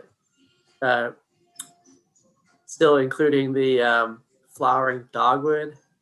I know they're really close to the 100-foot buffer zone line. I think there's only 3 of them proposed. 2 of them are pretty much right up against that buffer, and one of them's a little bit closer to the 50, but they're all outside of the 50. So I think, you know, given that relatively minimal planting, I would hesitantly approve that. But, you know, I appreciate what's been done. Just those 3 flowering dogwoods still irk me the wrong way a little bit, but it's not the end of the world. Yeah, and through the chair, you know, I did double check flowering dogwood, at least through the mass vascular plant list. It is listed as native to Nantucket. That's all we have necessarily to rely on. I know you may have some different feelings on that, but it is minimal, as you mentioned. Thank you, Brian. Are there any other comments or questions from commissioners? It's like, no. Jeff, do we have everything we would need to issue the minor mod? Yes, you do. Okay, is there a motion to issue the minor mod? Motion made by Ian, seconded by Dave. So by roll vote, Beal, Aye. Engelberg, And I would like to retract my comment. I just double checked, and flowering dogwood is native to Nantucket, so I apologize. Arisman, aye. Golding, Aye. LaFleur, Thank you, Jeff. Aye. Phillips, Aye. Topham. Aye. All right, that carries unanimously. Thanks, everyone. Thank you, Brian. And Seth, you have a tremendous amount of knowledge, so we won't fault you for this one. That moves us on to Amy M. Ambrecht at 13 Gingy Lane, represented by Mark Ritz. Good evening once again. Mark Ritz from Site Design, representing the applicants at 13 Gingy Lane. What you have before you is a request for a minor mod. The applicant is basically proposing to reconfigure the previously approved pool within the buffer zone and to add a spa also in the buffer zone. Everything is happening outside of approximately, I believe the pool at the closest point will be about 65, 67 feet from the off-site wetland. And it will be separated from the wetland by a retaining wall on our property, a house and a driveway and lawn on the abutting property. So we don't feel that the proposed enlarged pool and spa will have any additional adverse impact given what sits between us and the wetland, the off-site wetland. With that, I'll be happy to answer any questions. Thank you, Mark. Are there any questions or comments from commissioners? Looks like no. Do we have anything from the public on this, Jeff? Do we have everything we need to close? Yes. And issue the minor mod, excuse me. Is there a motion to issue the minor mod? A motion made by Dave, seconded by Joe. So by roll vote, Beal, Aye. Engelborg, Aye. Arisman, aye. Golding, Aye. LaFleur, Aye. Phillips, Aye. Topham. Aye. All right, that carries unanimously. Thank you, Mark. Thank you. And that moves us on to Locke at 34B Grove Lane, represented by Paul Santos. Thank you. For the applicant, Susan Locke, Paul Santos with Nantucket Surveyors. This is a minor modification request to change a building size that is approved under an existing order of conditions. The order of conditions approved a move-on workshop in a shed to be placed on the property with a combined ground cover of around 334 square feet.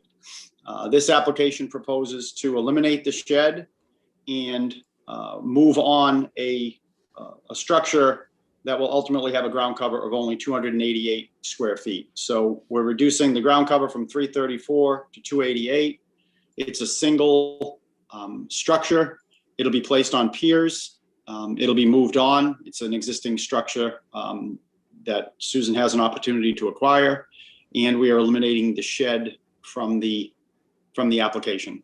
There was no grading changes proposed at the time. This was simply a move on of an existing structure that Susie would use for a small workshop on the property. And I'm happy to answer any questions that you may have. Thank you, Paul. Are there any questions or comments from commissioners? Looks like no. Jeff, do we have any comments from the public? Do we have everything we'd need to issue? Yes. Is there a motion to issue the minor mod? A motion made by Mark. Was Maureen, did you second? Seconded by Maureen. So by roll vote, Beal, Aye.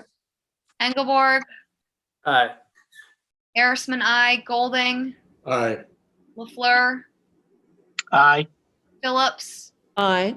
Topham. Aye. All right, that carries unanimously. Thank you, Paul. Thank you. And that moves us on to certificates of compliance. We have Sweet Meadow Sylvia Lane LLC at 74 Westchester Street, represented by Paul Santos. Again, thank you, Paul Santos, on behalf of the current property owner, Sweet Meadow Sylvia Lane LLC. This is 74 Westchester Street, in which we were before you earlier tonight with the notice of intent for proposed work on the property. This is a closeout of the notice of intent and certificate of compliance request for the prior notice of intent.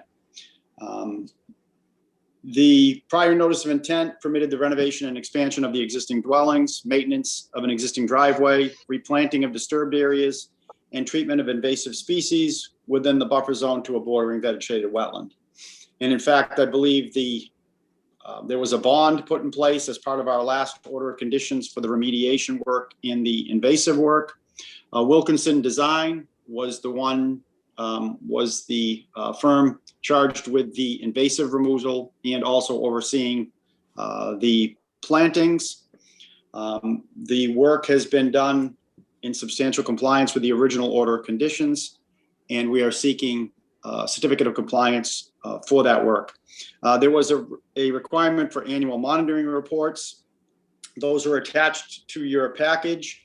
And then as a follow-up and a supplement at the request of staff, Wilkinson submitted a letter dated January of 2021, which basically said the project activities at 74 Westchester Street have been completed, including the restoration planting in 2018, follow-up treatment of invasive species, plants, and reseeding have been conducted as needed. A majority of the native plants are in good condition, with a few plants slow to establish near the southern property line in the same area as a dense stand of Japanese knotweed, which was treated and continues to require ongoing management.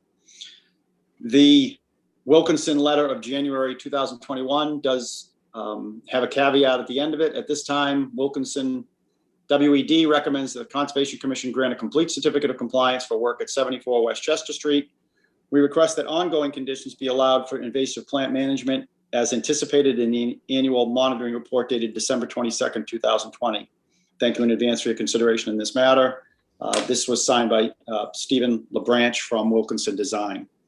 So we feel it's been a long time in coming, but we feel we've gotten to the point where the commission can close out and issue the certificate of compliance for this particular piece of property. And I'm happy to answer any questions that you may have. Thank you, Paul. Are there any questions or comments from commissioners? Jeff, I'm assuming that you've been out to review. Yes. I've been on this site many times now. It's one of my most frequently visited sites. So, but we would agree with Wilkinson's assessment that the site is currently in compliance and looks pretty good, and that the certificate of compliance can be issued. Okay, what conditions do you recommend be ongoing? Yes, sorry, I'm just trying to get my list. We are recommending that condition 20, which allows the herbicide treatments, 21, that they need to report how much they use on an annual basis, 23, that they verify the species as being on the invasive list before they treat it. And those are the three that, and 22, that any plant material be properly disposed of at the invasive species bin in the landfill, or other arrangements are made there to properly dispose of it. So those ones. Would someone like to make a motion to issue the certificate with ongoing conditions 20, 21, 22, and 23? So move, Madam Chair. Motion made by Joe. Is there a second? Seconded by Dave. So by roll vote, Beal, Aye. Engelborg, Aye. Arisman, I, Golding, Aye. Fleur, Aye. Phillips, Aye. Topham. Aye. All right, that carries unanimously. Thank you, Paul. Thank you. And then we have 85 North Sankaty LLC at 85 Sankaty Road. It looks like our very own Jeff Carlson's going to take this one. Yes, Dick Earl sends his apologies for not being able to make it. So this was for the residential development of the property. As you can see there, the work was all structures outside of 50 feet with some work down for plantings, just down to the 25 in a couple spots, but the work has been completed in compliance.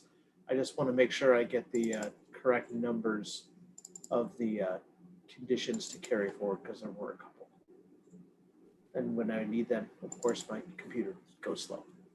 So we are recommending that conditions 19, 20, and 21 get carried forward because they relate to the ongoing maintenance of the pool. Thank you, Jeff. Are there any questions from commissioners? And if not, is there a motion to issue the cert with ongoing conditions 19, 20, and 21? So move, Madam Chair. So I'll give the motion to Joe. It looks like Ian got the second. So by roll vote, Beal, Aye. Engelborg, Aye. Arisman, I, Golding, Aye. LaFleur, Aye. Phillips, Aye. Topham. Aye. All right, that carries unanimously. And Jeff, should we take the next two together or separately? I think together is fine. Okay. So we'll hear Town of Nantucket, Sacagawea Road, and Alan A. Shuck, trustee, 45 Quidnet Road, both represented by Seth Wilkinson.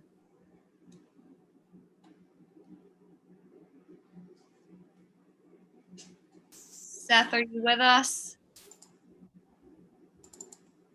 Hello, good evening. Hi. So we are here for the certificates of compliance for Sacagawea Road and 45 Quidnet Road. Sure. I would say if the Westchester project was the one that Jeff was at, most likely this might get second prize for Jeff having spent a lot of time, at least on the town property for this one. I think the letter that was enclosed with the certificate of compliance request more or less speaks for itself. The project is taken well on 45 Quidnet. The bamboo was actually controlled within the second year, and we continued to sort of pursue just stragglers on the of other invasive species for their third year, and that we've reached functional eradication at present, and the native species have established well. So I'd be happy to answer any questions that the commission might have. Thank you, Seth. Are there any questions from commissioners? Oh, and Jeff, I know you've been out to the site. Do you have any recommendations on ongoing conditions? Yeah, I actually think with this one, we don't really have too many. I mean, they did such a good job. I think we would recommend that condition 19 on both of them be carried forward for if there's any further plant material removed, that it be properly disposed of. But I think this one, in the end of the saga that was there, came out very nice, and I think the native species look very good, and haven't been able to see any invasives come back in. So I think this one is a pretty good success to this point. Hopefully it stays that way. Looking good. Gotta keep the random people out of there, I think is the key. So is there a motion to issue the certificates for both Town of Nantucket and Alan A. Shuck with condition 19 ongoing? So moved. Motion made by Seth. Is there a second? Seconded by Dave. So by roll vote, Beal, Aye. Engelborg, Aye. Erickson, I, Golding, Aye. LaFleur, Aye. Phillips, Aye. Topham. Aye. All right, that carries unanimously. Thank you. Thank you. And that moves us on to orders of conditions. Jeff sent these out this Oh, if you want to, yeah. afternoon. And we will be starting with Nantucket Islands Land Bank at Matacasham Valley Road.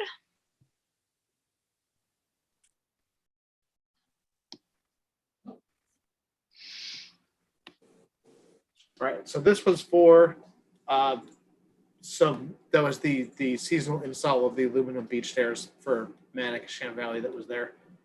I didn't really have a lot of conditions for this one. I couldn't really think of it. It seemed pretty straightforward. Okay.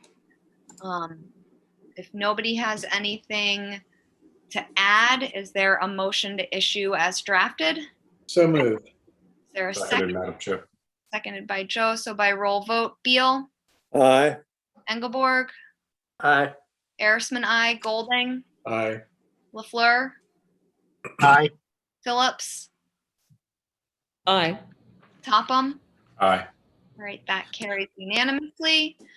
And that moves us on to EPWL Polls LLC at 44, 46, 48, and 55 Warren's Landing Road. Yes, so this was the project to relocate all of the utilities through that stretch to underground. And I was really short of trying to think of conditions for this too. Again, this seemed pretty straightforward, understanding that if they have to change their plan, they may be in to amend or modify, as Paul discussed, but I couldn't really think of anything this time. Thank you, Jeff. If there's no thoughts from commissioners, is there a motion to approve as drafted? Also move. So motion made by Mark. Is there a second? Second. Seconded by Joe. So by roll vote, Beal, Aye. Engelborg, Aye. Arisman, I, Golding, Aye. LaFleur, Aye. Phillips, Aye. Topham. Aye. All right, that carries unanimously. And that moves us on to I think the 04 TST 36 Washing Pond LLC at 36 Washing Pond Road. Yes, so I think from tonight's discussion, sorry, I just had it there, and I made it disappear. It sounded like in the discussion for the grass path, and just to throw it out for discussion, do we want to add a condition that that grass path is to not be, fertilized or irrigated, or however you guys wanted to put that? I'll throw that out to you guys for decide what you want that condition to. I would think so. Yeah, I mean, I would think it would need to meet the BMP, and certainly no pesticides either. And I think no permanent irrigation.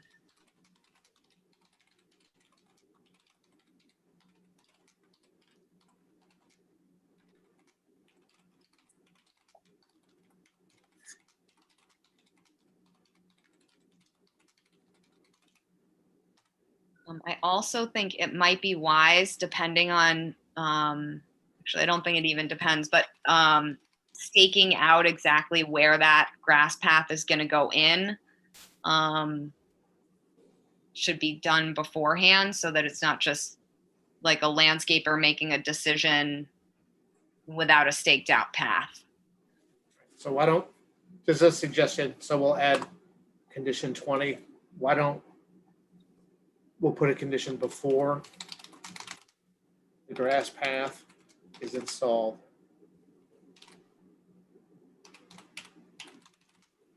It shall be staked and location reviewed by commission staff. And Seth, it looks like you have a comment. Yeah, I don't know if we necessarily need to call this out, but just in case, requiring that the grass seed source used for the grass path within the 50-foot buffer is a native seed mix. We can. That's important.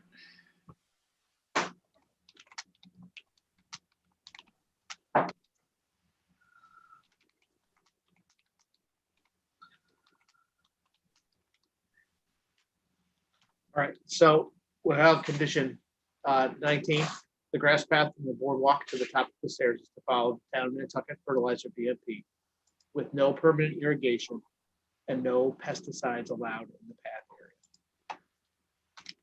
Condition 20, before the grass path is installed, it shall be staked and location reviewed by commission staff. And then 21, the grass path shall be a native seed mix. I think those sound good.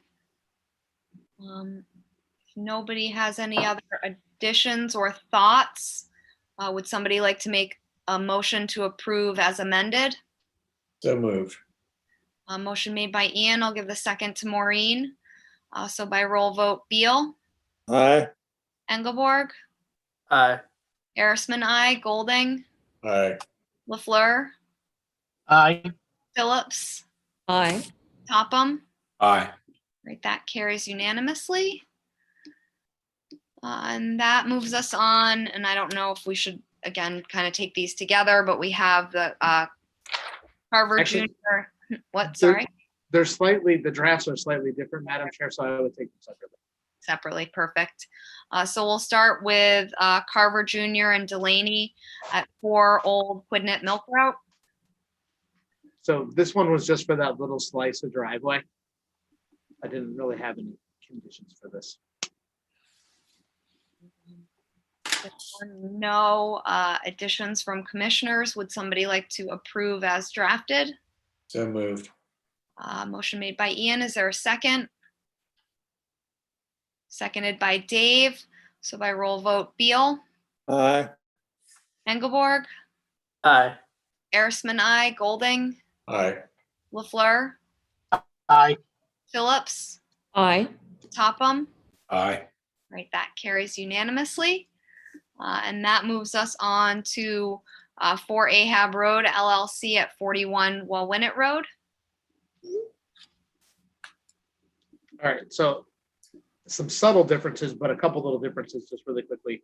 There's an additional finding that the building department police likes to put on, that we just recognize that there's a third structure that's not within our jurisdiction, but it's shown on the plan, that we just acknowledge that. So we're just calling that out, that it's outside of. The pool is also outside of our jurisdiction, but I just wanted to, we've been putting this on lately. Just a very clear condition that the pool is to not be drained or discharged to an area within the commission's jurisdiction. Just to let them know we're paying attention. We can't really condition it hard, but we can at least say, don't do it. Thank you, Jeff. I think that's an important condition to have on there for sure. If there are no thoughts from commissioners, would somebody like to make a motion to approve as drafted? Motion made by Joe. Is there a second? Seconded by Mark. So by roll vote, Beal, Aye. Engelborg, Aye. Arisman, aye. Golding, Aye. LaFleur, Aye. Phillips, Aye. Topham. Aye. Right, that carries unanimously. And that moves us on to Isaiah Truman at 117 Orange Street. This was the one tonight. For those who remember, it's the old video store building to take everyone the way back to shape. The piece of my heart at Orange Street Video. Exactly. We've all spent time there, Ashley. So, but this was just for the little infill deck within Lake Central storm flowage. It's slightly within the 100-foot buffer zone. It didn't have any conditions for it. Thank you, Jeff. If there are no additions from commissioners, would somebody like to make a motion to approve as drafted? So moved. So I'll give the motion to Joe and the second to Ian.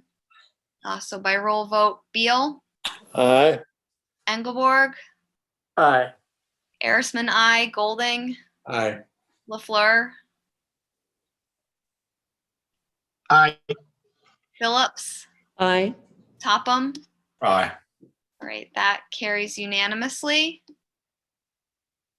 And then Jeff, it looks like we have an order for the Weimars. Well, we'll get to that later. That's on in other business, Madam Chair. That was with the enforcement. Okay. I just lumped them all together into one because it's kind of the same concept. So we'll get to it on number 4 there. Okay, perfect. So that moves us on to other business, approval of minutes from April 22nd. Thank you, Terry, for the minutes. Does anybody have any thoughts on the minutes, or would somebody like to make a motion to approve as drafted? So moved. Is there a second? Second. So by roll vote, Beal, Aye. Engelborg, Aye. Arisman, I, Golding, Aye. LaFleur, Aye. Phillips, Aye. Topham. Aye. All right, that carries unanimously. And again, thank you always, Terry. Thank you, Terry. So that moves us on to reports. We have crack. Nothing to report. We didn't meet. Okay. CPC, Nothing to report, Madam Chair. NP and EDC. Nothing to report. Well, that was easy. Then this moves us on to Pennant Realty LLC at 4 and 5 Cascada Course Way. And I have to admit, I kind of jump-started this one. I don't know if everybody's had a chance to look at the photos that were sent this afternoon. One set of photos I took in 2018.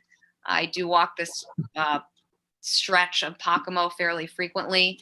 And then I took a more recent set of photos this past weekend and then about 2 weeks ago. And we have Seth Wilkinson and Art Gasparo on for this one.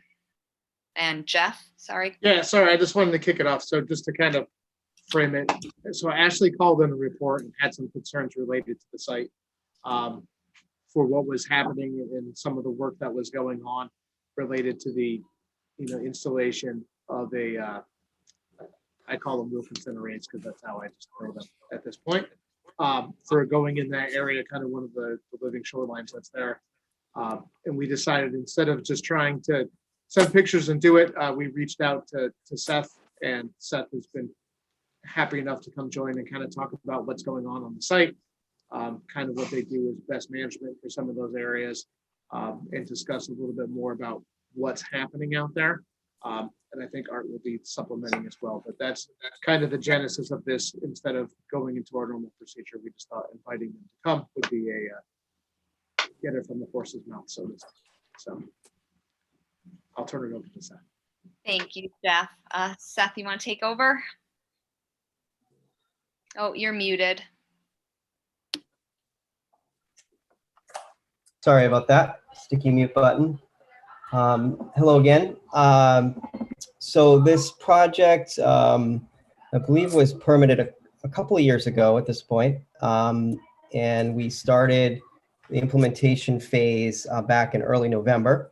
And we've been working pretty consistently since then, and are in our last stretch at this point, with expectation of wrapping up the work on the bank and the beach later this month. Might be a little bit of sand nourishment in the first week of June, but we're trying to get it all done this month if at all possible. The drier spring has been somewhat helpful. There is a lot of groundwater which moves through this landform. We encountered some of that in an earlier project, which is the eastern abutter to this project at 10 Fargo. It's not unusual to find groundwater flowing through the sediments at the edge of an estuary. And particularly when there's a lot of clay, which there's more clay, I would say, at 4 and 5 Cascada than there is at 10 Fargo. But we manage it. The water flows out. As you saw from the images, there's as we're excavating into the bank to install the fiber rolls, the soil is stockpiled just just seaward of where we're working. And then that material is then placed back over the array. So it's all the natural compatible sediment. And so sometimes the water builds up behind that, especially when it's wetter, and we let that just naturally flow out to the estuary as it is when there's no work happening. It just gets a little more channelized during the work period, and so it makes for sort of muddy working conditions for the crew, but they're used to that, and they have been constructing the array through the winter. And they're looking forward to wrapping up in the next few weeks. More than happy to, as you may have all seen from the images, there's the erosion control blanketing is underway as well, and that's going fine also. So we're looking forward to wrapping it up, and I'm happy to answer any questions the commission might have, going into more detail if you'd like. Thank you, Seth. I know I'll fully admit I was opposed to this project when it went in.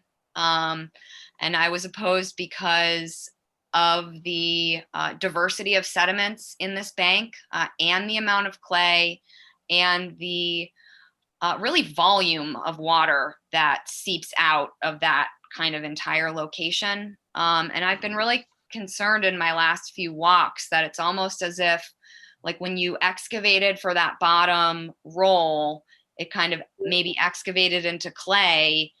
And now it does seem like water's actually more trapped back there and kind of ponding. I mean, there was algae growing behind your like stockpile of sand in between the stockpile and the bank.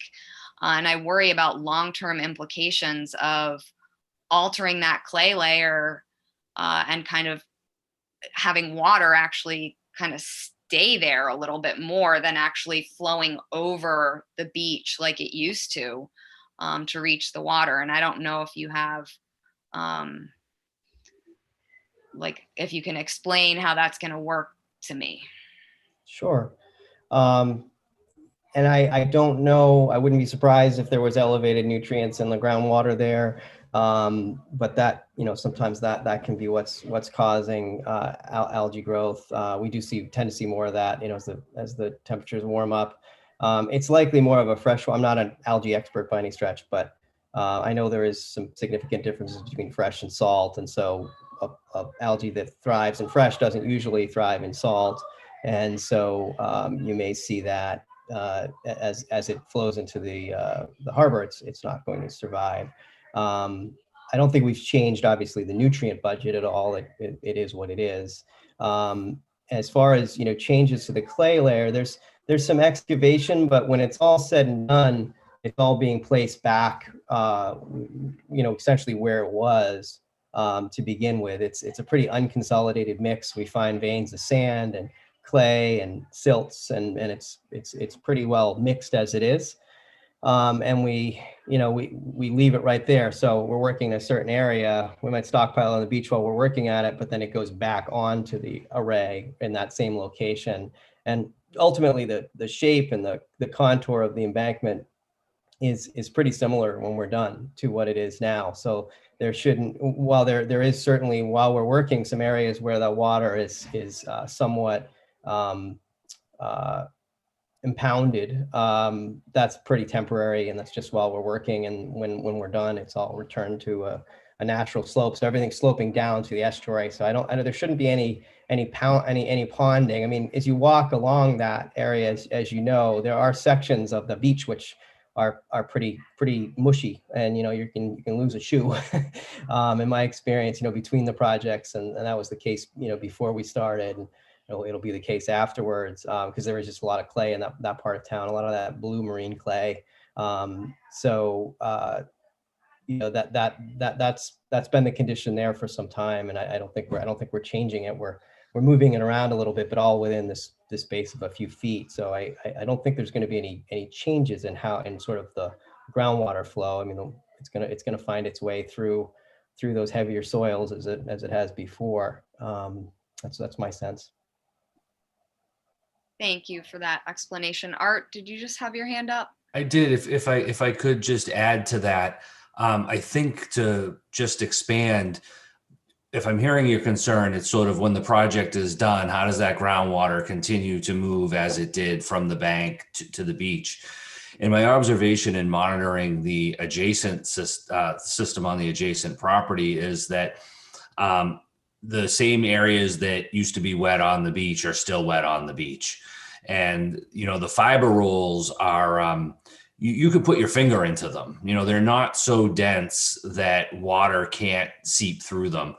And in fact, I'd say when you're in those highly saturated areas, the rolls themselves become saturated. And as the overall system reaches equilibrium, that water does continue on its way, right? There's not a like a geosynthetic membrane that's behind this, or as if we were building a revetment or some other kind of a barrier. So I think that that ultimately, while under construction, there's some areas where there is some temporary ponding, and that, as you've referenced, that I think once the system is all put back together, that water will, through the natural fibers of the coconut roll, continue to, move as they naturally did. And I've seen the wet areas on the beach on the other project. Yeah, thank you. And I've noticed those too, where it does seem to kind of flow under. And then my other question, in one of the photos, it almost looks like the bucket of one of the machines was like left in the bank. And that's one of the areas where there's kind of more extreme water flow. And like, I know you're trying to change the angle of the bank to be more stable, but it almost looked like that area is wanting to slump with some of the excavation that's been done. And I just didn't know if you're ultimately going to take that bank back further so it won't matter, or if you guys have not noticed that.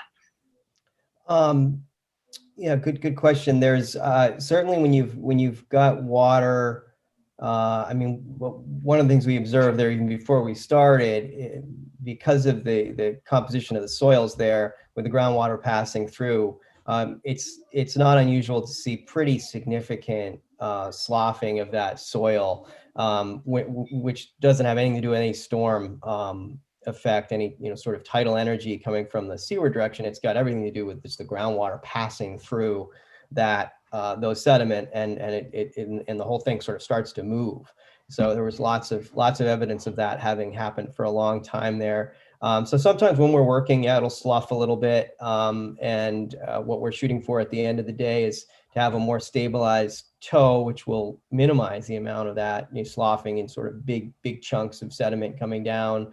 I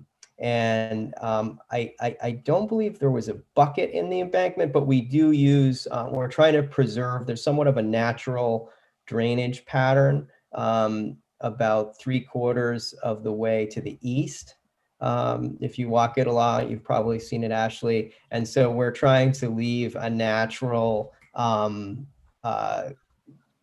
creek, essentially spillover. It's not a creek, but when that landmass above fills up with water and spills down, we want that just to continue to be able to happen. And so we opted to just leave that open and not run fiber rolls across there. So to do that, we put some little temporary pipe forms in there. They look a little bit like a bucket. It's sort of a black plastic with a cable on the top of it. The cable's there so we can pull them out. So we just use that when we bring the return of those fiber rolls over to that little channel, which has been forming just from runoff there. Then we place those in, butt the fiber rolls out, and once the fiber rolls are all anchored and secured in place, then we certainly pop those out. Those are very temporary. They're just for essentially a form for construction. We also had a whiter plastic material closer to the access ramp, closer to the structures and the lawn. And that is marking sort of where we stopped constructing the array to allow the ramp to pass through that area. And so that is just there because sand blows around, and we want to be able, we need to know right where the end of that fiber roll array is, because they'll butt together and be fastened together. So One of those things you may have seen, I can tell you, that's all very, very temporary. Okay, yeah, I definitely noticed the white like sandbag type things and the black plastic, but then it was in between the two in one of my photos. It looks like one of the machine buckets was just kind of left to maybe be grabbed out later by the machine. That's possible, yeah. Well, thank you for your explanation of these issues that I'm seeing. I don't know if any other commissioners have questions. I am going to bring this up as a larger issue during commissioners' comments, kind of somewhat separate from your project. Seth? Thank you, Madam Chair. The only one thing that did concern me seeing your photos is the algal growth that was represented in those kind of temporary wet areas. And whenever I see bright green algae growing in something, I'm concerned about harmful algal blooms. And it's weird to think about harmful algal blooms on a beach in fresh water right next to salt water, but I was just wondering if there's any way to monitor those wet spots and to potentially do any like temporary diversion or dewatering of areas if they're proving to be an issue. If we're seeing that temporary ponding, just trying to, I guess, divert the water elsewhere. Thank you, Seth. Seth Wilkinson, do you have a response to that, or Art? I guess from a protocol standpoint, our goal is to sort of impound water for the shortest period of time as possible. That's somewhat dependent on weather, especially in the springtime. But we're trying to, move down the row and then essentially as soon as we're done fastening those fibrils in place, that material that impounds the groundwater gets placed back over those fibrils, as you saw at the far west end, where that's already been done. It hasn't been finished graded yet, or even sand nourished yet, but that you got a taste of that at the west end when the fibrils get covered up. So once they're covered up, there's no impounding anymore. So that's our goal. That's the way we try to address the water issue, is just to not have it there any longer than it needs to be. And as far as I'm not sure about monitoring the algae. I mean, my sense is as soon as you get into the higher courses of the tides in the month, when that salt water interacts with that freshwater algae, I think that'll be the end of it. But we can certainly keep an eye on it after construction if that's helpful. I think it would be helpful to monitor maybe after construction, because what I have noticed in Pocomo is it does kind of stay fresh up near that bank. And I have kind of been stupid enough to like stick my finger in the water and do the taste test to know that it's fresh. So tell my students not to do that, but curiosity has gotten the better of me. So it might be worth looking into. Sure. Seth? Definitely go get some parasite testing. But yeah, what you're saying is true all throughout the harbor, not only in Pocomo. There are freshwater seeps where the groundwater is entering the harbor. So if it's in an area that the salinity is really low, there's a possibility for continued algal growth. Thank you, Seth. Any other comments or questions from commissioners? Looks like no.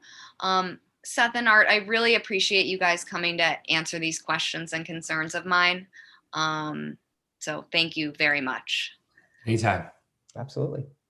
Happy to do it. All right. Well, I hope you guys have a good night. Thank you. You too. You as well. Bye-bye. Thank you. Bye. All right, that moves us to enforcement updates. Town of Nantucket, 79 Baxter Road and Sconset Bluff. We have Dwight Dunk and Glenn Wood on to represent this one. So if it's all right, Madam Chair, I think I'll kick this one off with a little bit of catch up first. Okay. So where we left off last time, and I double checked through the minutes, is last time we had talked about the enforcement and the issues that we had with, just to kind of run through them again really briefly, primarily with a lack of notice that work was going to be done that was required in the old order, with potential work taking place below the high water line. That was a little bit uncertain.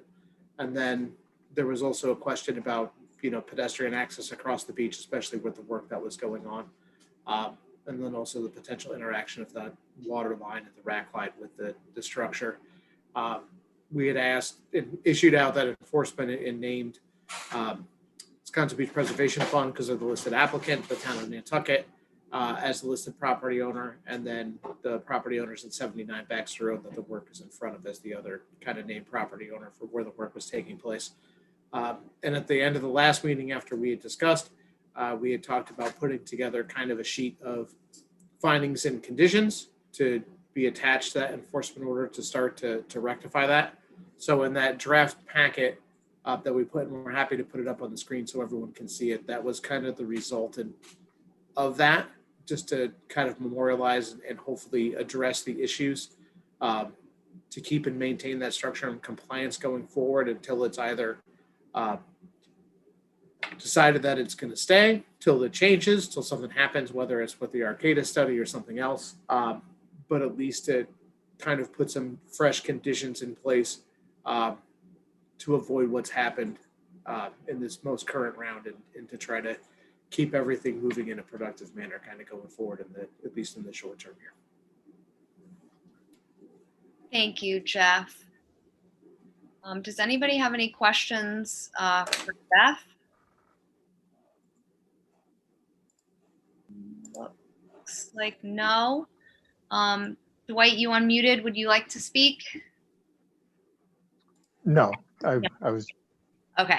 I don't have anything to add right now. Would it be helpful? I'm happy to if it's. Want me to share it? We can have Joanne share it on the screen so everyone can see it, and then I can kind of run through it with everybody too. Yeah, that would probably be good for members of the public to be able to see it on the screen. Yep.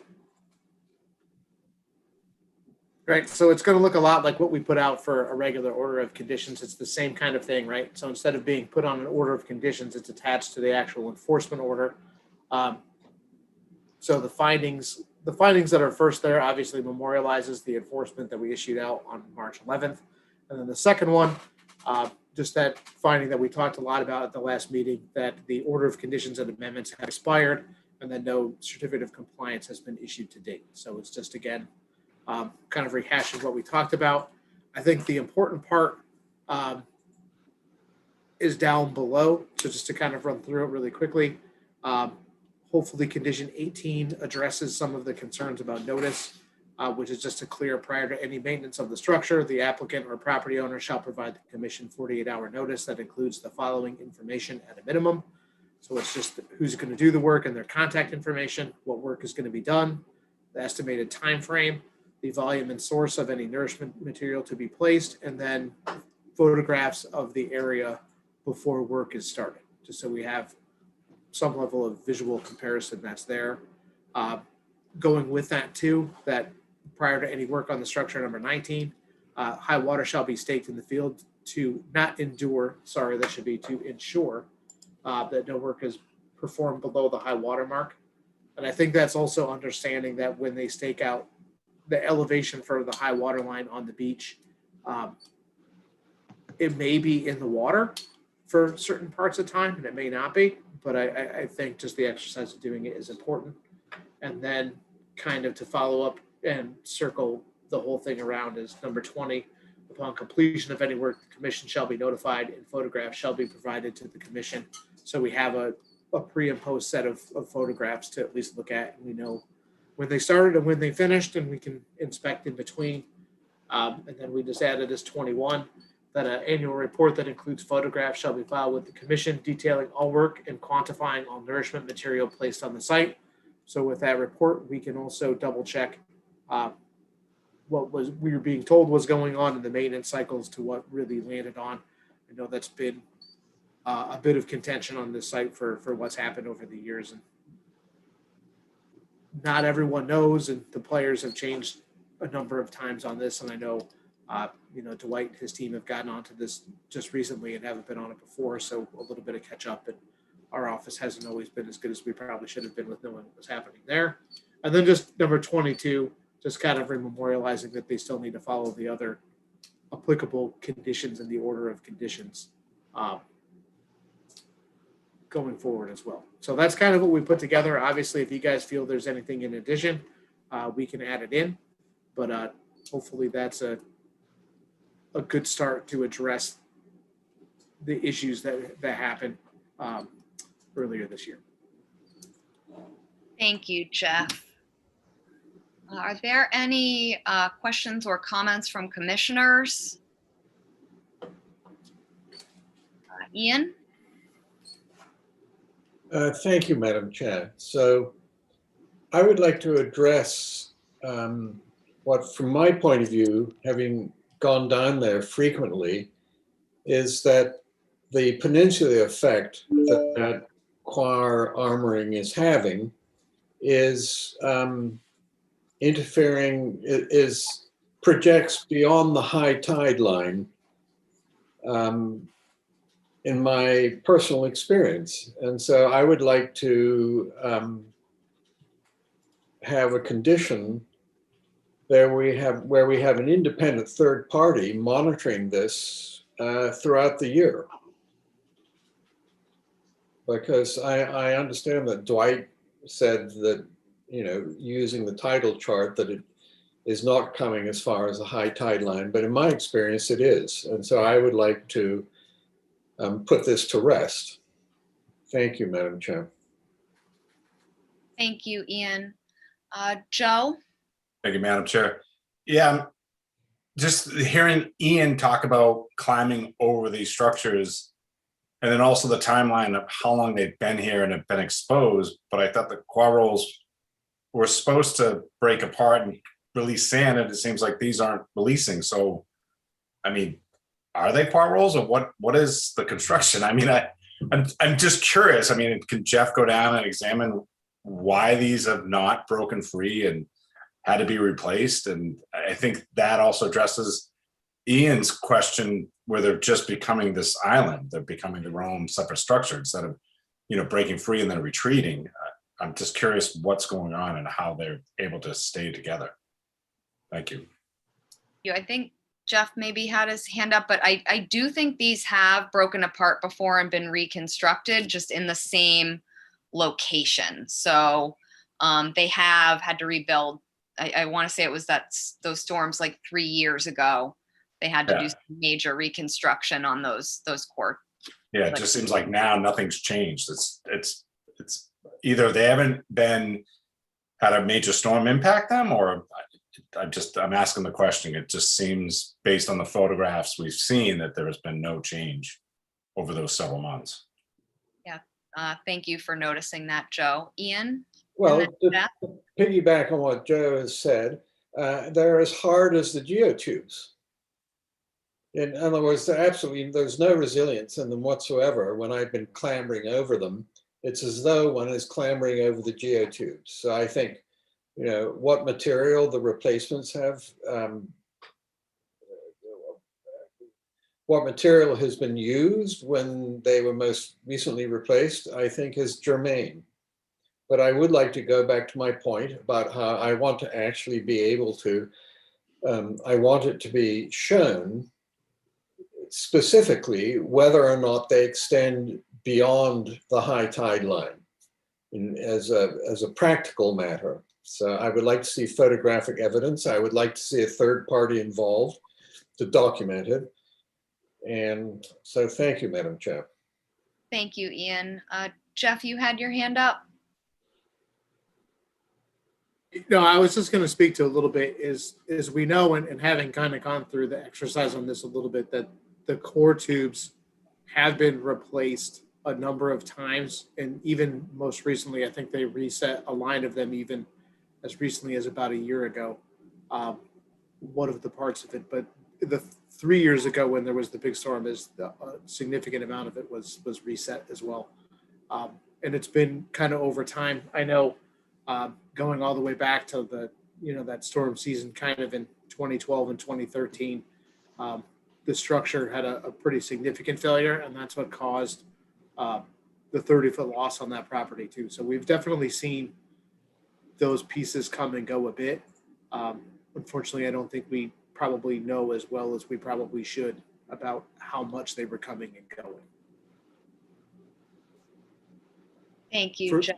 And that's just for the time frame starting kind of in 2006 and 2007 to, into that run of, 2012 or 2013. We just don't have a lot of info. And what do you think about the feasibility of monitoring the passability of this location? So I think the way to do it, I think if you wanted to, I think if you took, I think you could look at whatever the tide predictions are going to be for at least a month and maybe select out, even if you just selected out, kind of what looked to be like the 4 highest tides and went down and tried to catch a high tide just to see where it was coming up on the structure to take photographs.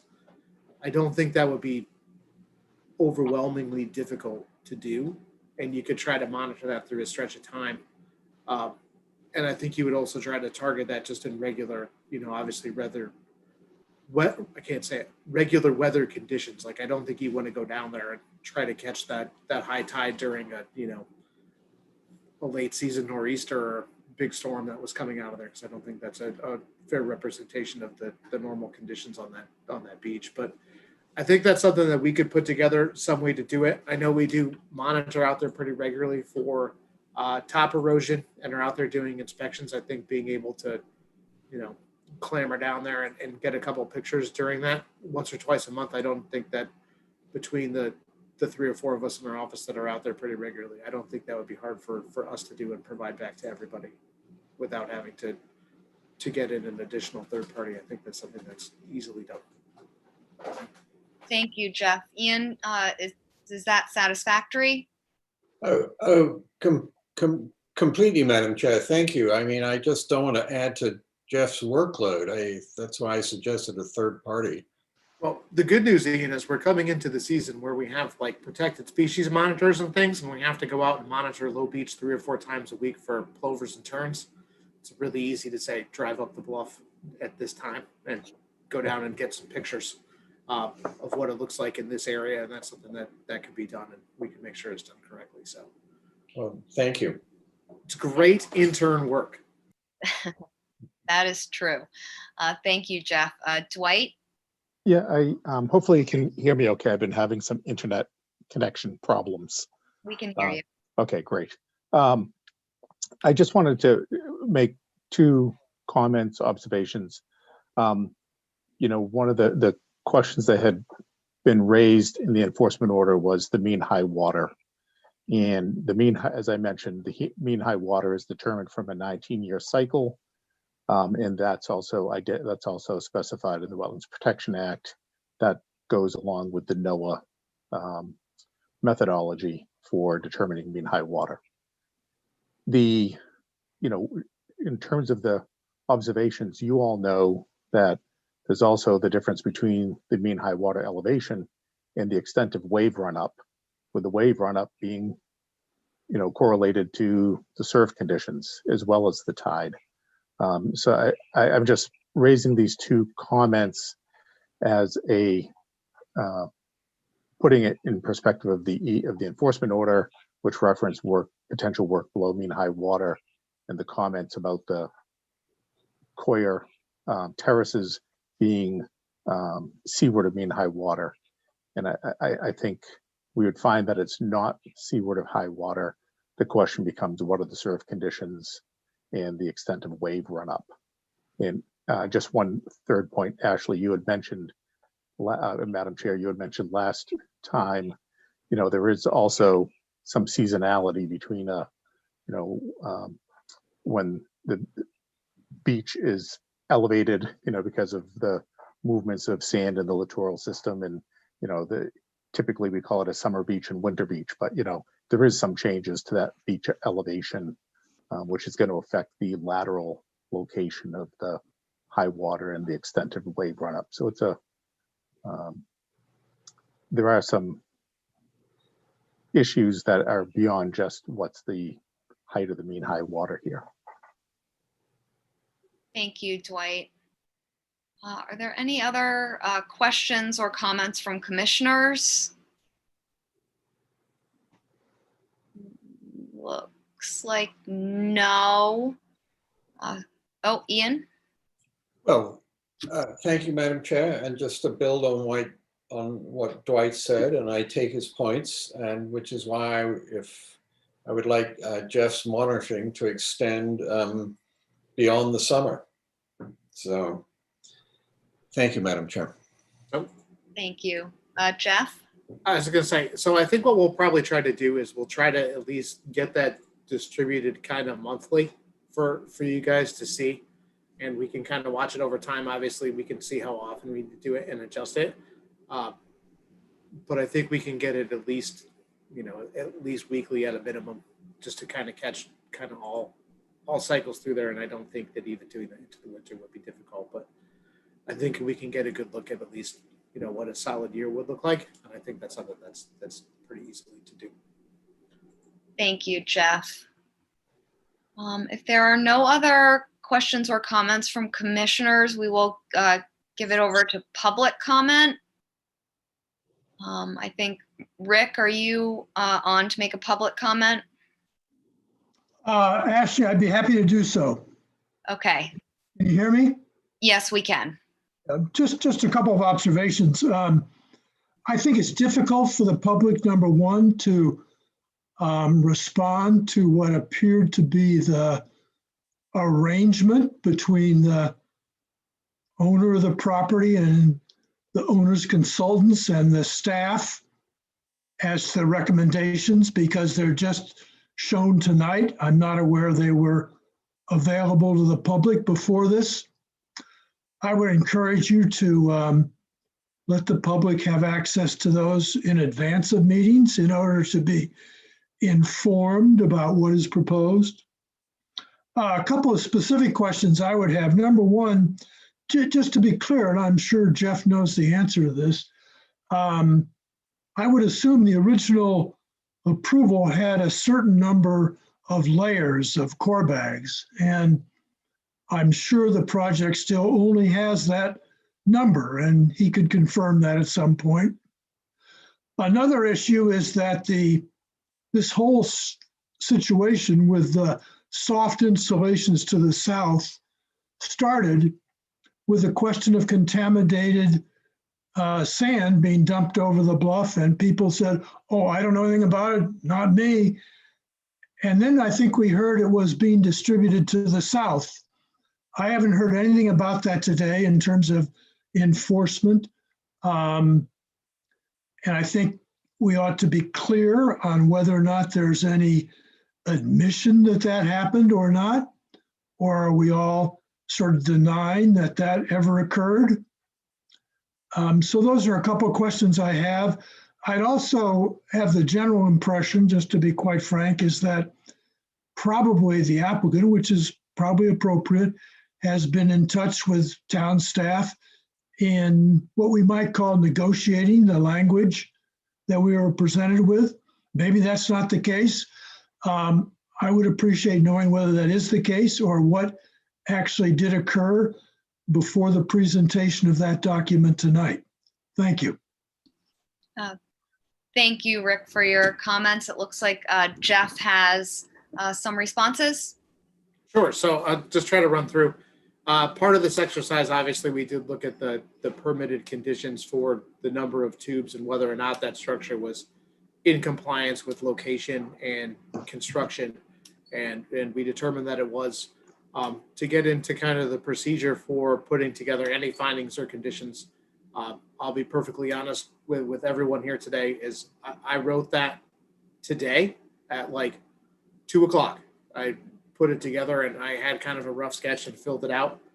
The only people that had seen it prior to the meeting were the commissioners that I emailed at about 2:30 with the rest of the orders of conditions we typically typically don't put draft orders out for public consumption because I think historically and over time, and in my 20 years with the commission, have seen that orders of conditions are dictated solely by the commission, and you get into a lot of like hog trading back and forth with applicants when you send them in advance and say, oh, I don't like this, I don't like this. And it causes a lot of problems. So we've typically, and with every other order of conditions tonight, put those out to the commission and then discuss, because it's the commission to decide through the public meeting, and it's outside of the hearing process.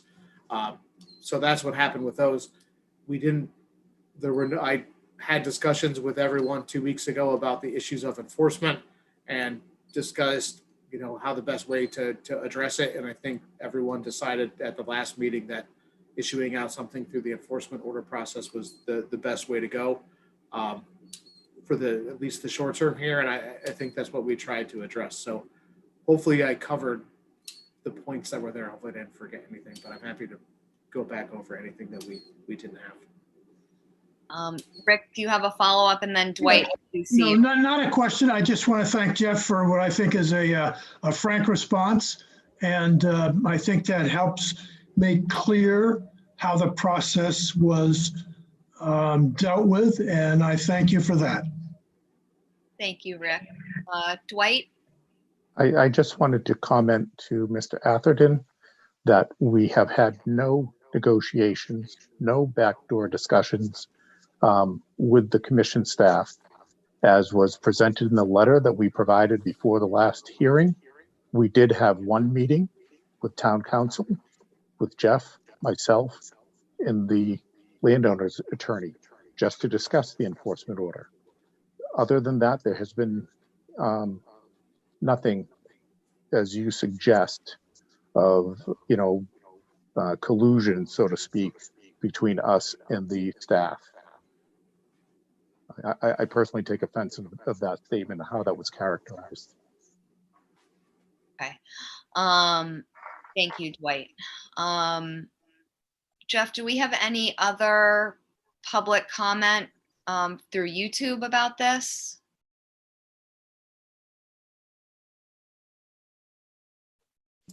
Yes, we do. It looks like, and he's on if he wants to address it as well, but Burton Balkind put in, the eye test, as Ian noted, you see the equipment below the rack line and tractor tracks in the surf zone.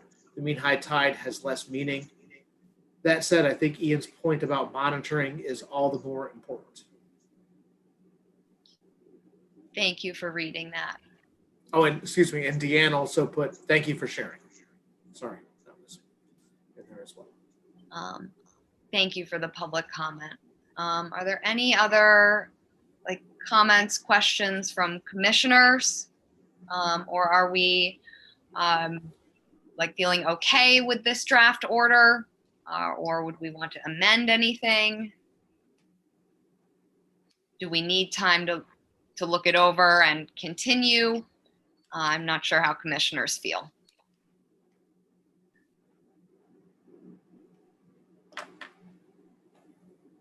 Ian? Thank you, Madam Chair. So I would like Jeff to add the sort of monitoring condition that we've been talking about. Okay. So just to clarify that, Ian, I'm not opposed to adding it to the draft, but since we were the ones that were going to do it. Yeah, I see your point. Okay, so it's moot. I would prefer to just kind of informally do it than legally order us to do it. Okay. So. Okay, I retract that. I like obligating applicants to do work.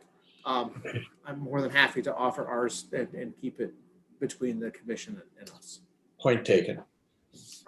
And Jeff, I have a question, and I am kind of nervous to go down this road, but I'm going to. This order is issued to, it says the town of Nantucket as well, so never mind.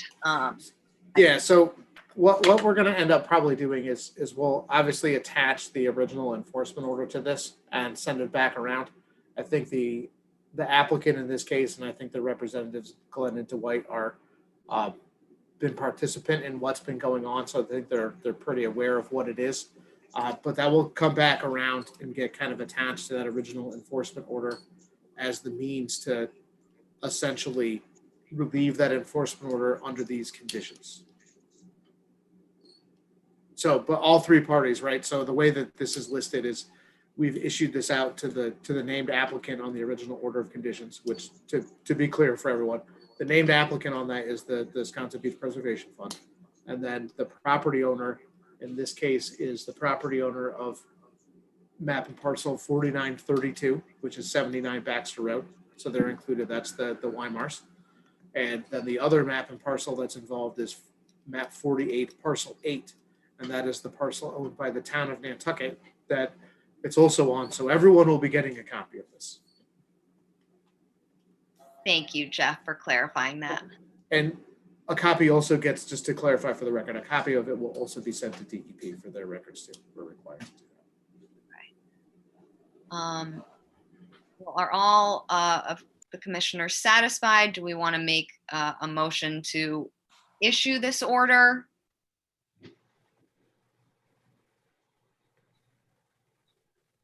Crickets. Ian? Don't all speak at once. Okay, I make the motion. I'll second it. All right, so motion made by Ian, seconded by Joe.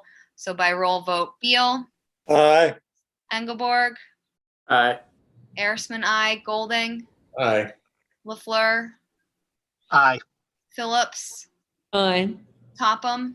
Aye. All right, that carries unanimously. Thank you, everybody.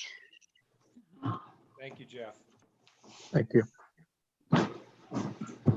Yes, thanks everyone for working through that. Yes.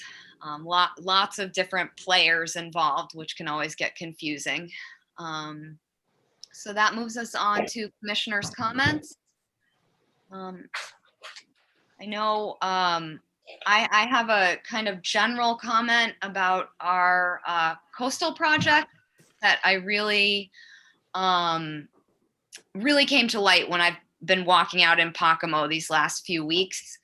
And I think when I have seen what's happening at that current pennant project, it is abundantly clear to me that this is coastal engineering, and that these structures, when we rewrite our regulations, should probably all fall under the heading of coastal engineering structures because of the amount of heavy machinery that's used, the amount of maintenance that's required. So I was also walking and seeing the maintenance on the Pocomo Neighbors project, the bucket after bucket coming out of that loader. And I think we really need to consider switching our language there to include these, like, as we kind of call them, Wilkinson arrays, to be coastal engineering, because it is a permanent alteration of that landform. And with the ongoing maintenance that's required, it really isn't maybe as much of a natural system as I think I had first thought anyway. So I'm hoping we might consider that or discuss that with our regulations updates. Also, within our regulations updates, and I know this is a tough one, I do think we need to beef up wetland scenic views. And I know that's tough to enforce, but the aesthetic value of these resource areas is a clear ecosystem service.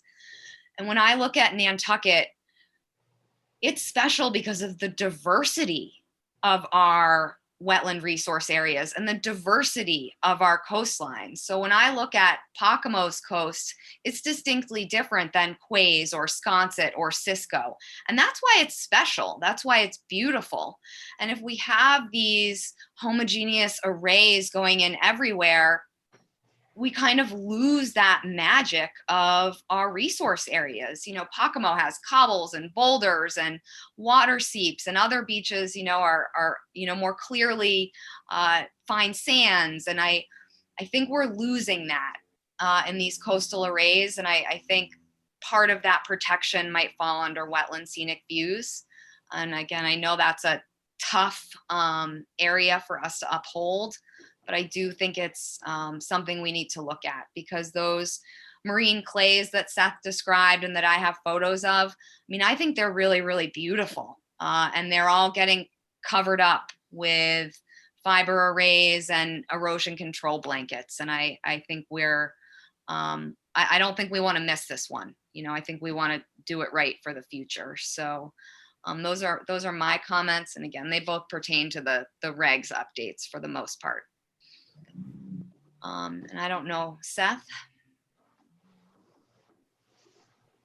Thank you, Madam Chair. It doesn't need to be tonight. It could be at the regulatory meeting, but maybe a bit more context for the newer commissioners on the board as to what the history of that determination is and why those don't qualify as an engineering structure. I mean, I'm reading our definition of engineering structure that's currently there, and says other structure intended or constructed to prevent erosion or modify wave action. So I guess maybe I know this was talked about before I was on the commission, but some history as to what the determination is might inform us more as to better differentiating what does what in terms of coastal projects. Yeah, it looks like Jeff has an answer, and Ian, I see your hand up too. Yes, I was gonna just throw out there that I'm happy to put that together. That was discussed pretty heavily. Seth, I'll probably try to pull together some minutes. I know a lot of it also related to guidance that came from DEP on those structures, and I'll try to dig that out of. I'm sure I have it somewhere in either our packets or in my email somewhere. I can find it, but I can try to pull that all together. Thank you, Jeff. Ian? Well, thank you, Madam Chair. So I was far less articulate than you were a couple of years ago when I was trying to make that argument about the Wilson arrays. And I think, Jeff, it was either CZM or DEP that had ruled that they weren't coastal engineering structures. And, I absolutely second what you said, Ashley, at both the scenic views and as well as the fact that they are coastal engineering structures. So I'm hoping that we will be able to address that with our regulations going forward. Thank you, Ian. Joe? Yeah, so I think Ernie, before he left, was having some of the same doubts. And my understanding, and these came in right when I was getting on the board, was that the corals, the coconut fiber deteriorated. They were gone after 5 to 7 years. So to me, that was like, so there's nothing there. That's when I was like, oh, so maybe that is not a permanent structure. Maybe there's just a temporary hold. But after that, you're basically going to see the same erosion we're going to see, and that's all going to slump away and all the vegetation. But I think at that point, that's what we were believing. But now as we're seeing them being maintained every year or after every storm, I think that some of the description or definition of these has changed from my understanding of what I've perceived the use of these arrays, so to speak. Thank you. Thank you, Joe. Any other commissioners' comments? Looks like not, and I do appreciate you guys listening to the Pocomo project at my request, because I know it takes more minutes. But if there's no more commissioners' comments, we'll move on to administrator staff reports. So I just something really quick today. I don't know if anyone saw the newspaper today or haven't gotten into it yet, but there was a pretty extensive article on the select board kind of looking at committee appointment process and how that works. I don't want to rehash the fun and excitement we had last year with committee appointments because it was kind of a crazy time. But I think the take-home message that I had is I know Joe has said that he's not going to be seeking reappointment, unfortunately. So we're going to be looking for someone. So if people know anyone that's interested or has expressed interest to you before, or if you think there's someone that would be good to come on to the board, if they have questions, I'm happy to talk to them. I know Joanne is happy to talk to anyone too. The meeting's obviously easy to watch. But the more applicants that we can get to be on the board, the better. I would love the select board to have a hard decision for who to pick. and have, you know, an overwhelming amount of really good applicants, because that seems to be a great shortage over the last couple of years, not necessarily for the Concom, but for all committees in general. So please encourage people to apply, follow the rules, get your application in early, and then you don't have to worry about a lot of the problems. So I'll let Joe make his comment. Go ahead, Joe. So, well, that was one of the reasons why I gave early notice, is so that we could find my replacement. And the deadline's 2 weeks away. It's May 21st. You have to get the paperwork in. So whoever's going to step up, please do so quickly. Thank you. Yeah. Thank you, Joe. Ian? Well, yes, I was hoping that Joe had announced it earlier so that we could twist his arm to change his mind, but that's proved not to be the case. And but I did throw my hat into the ring again today. So anyway. Boy.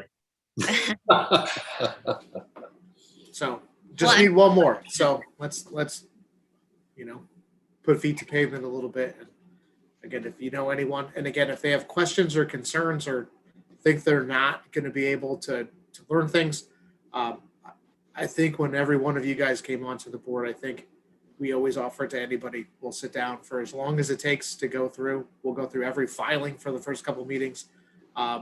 Whatever it takes for people to feel comfortable, we're happy to do, or talk to them in advance to kind of find out what the commission does and how it works and how it functions. So we just need good applicants. So that's it for me tonight.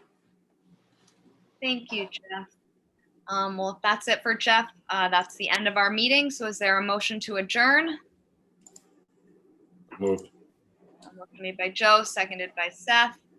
So by roll vote, Beal, Aye. Engelborg, Aye. Arisman, I, Golding, Aye.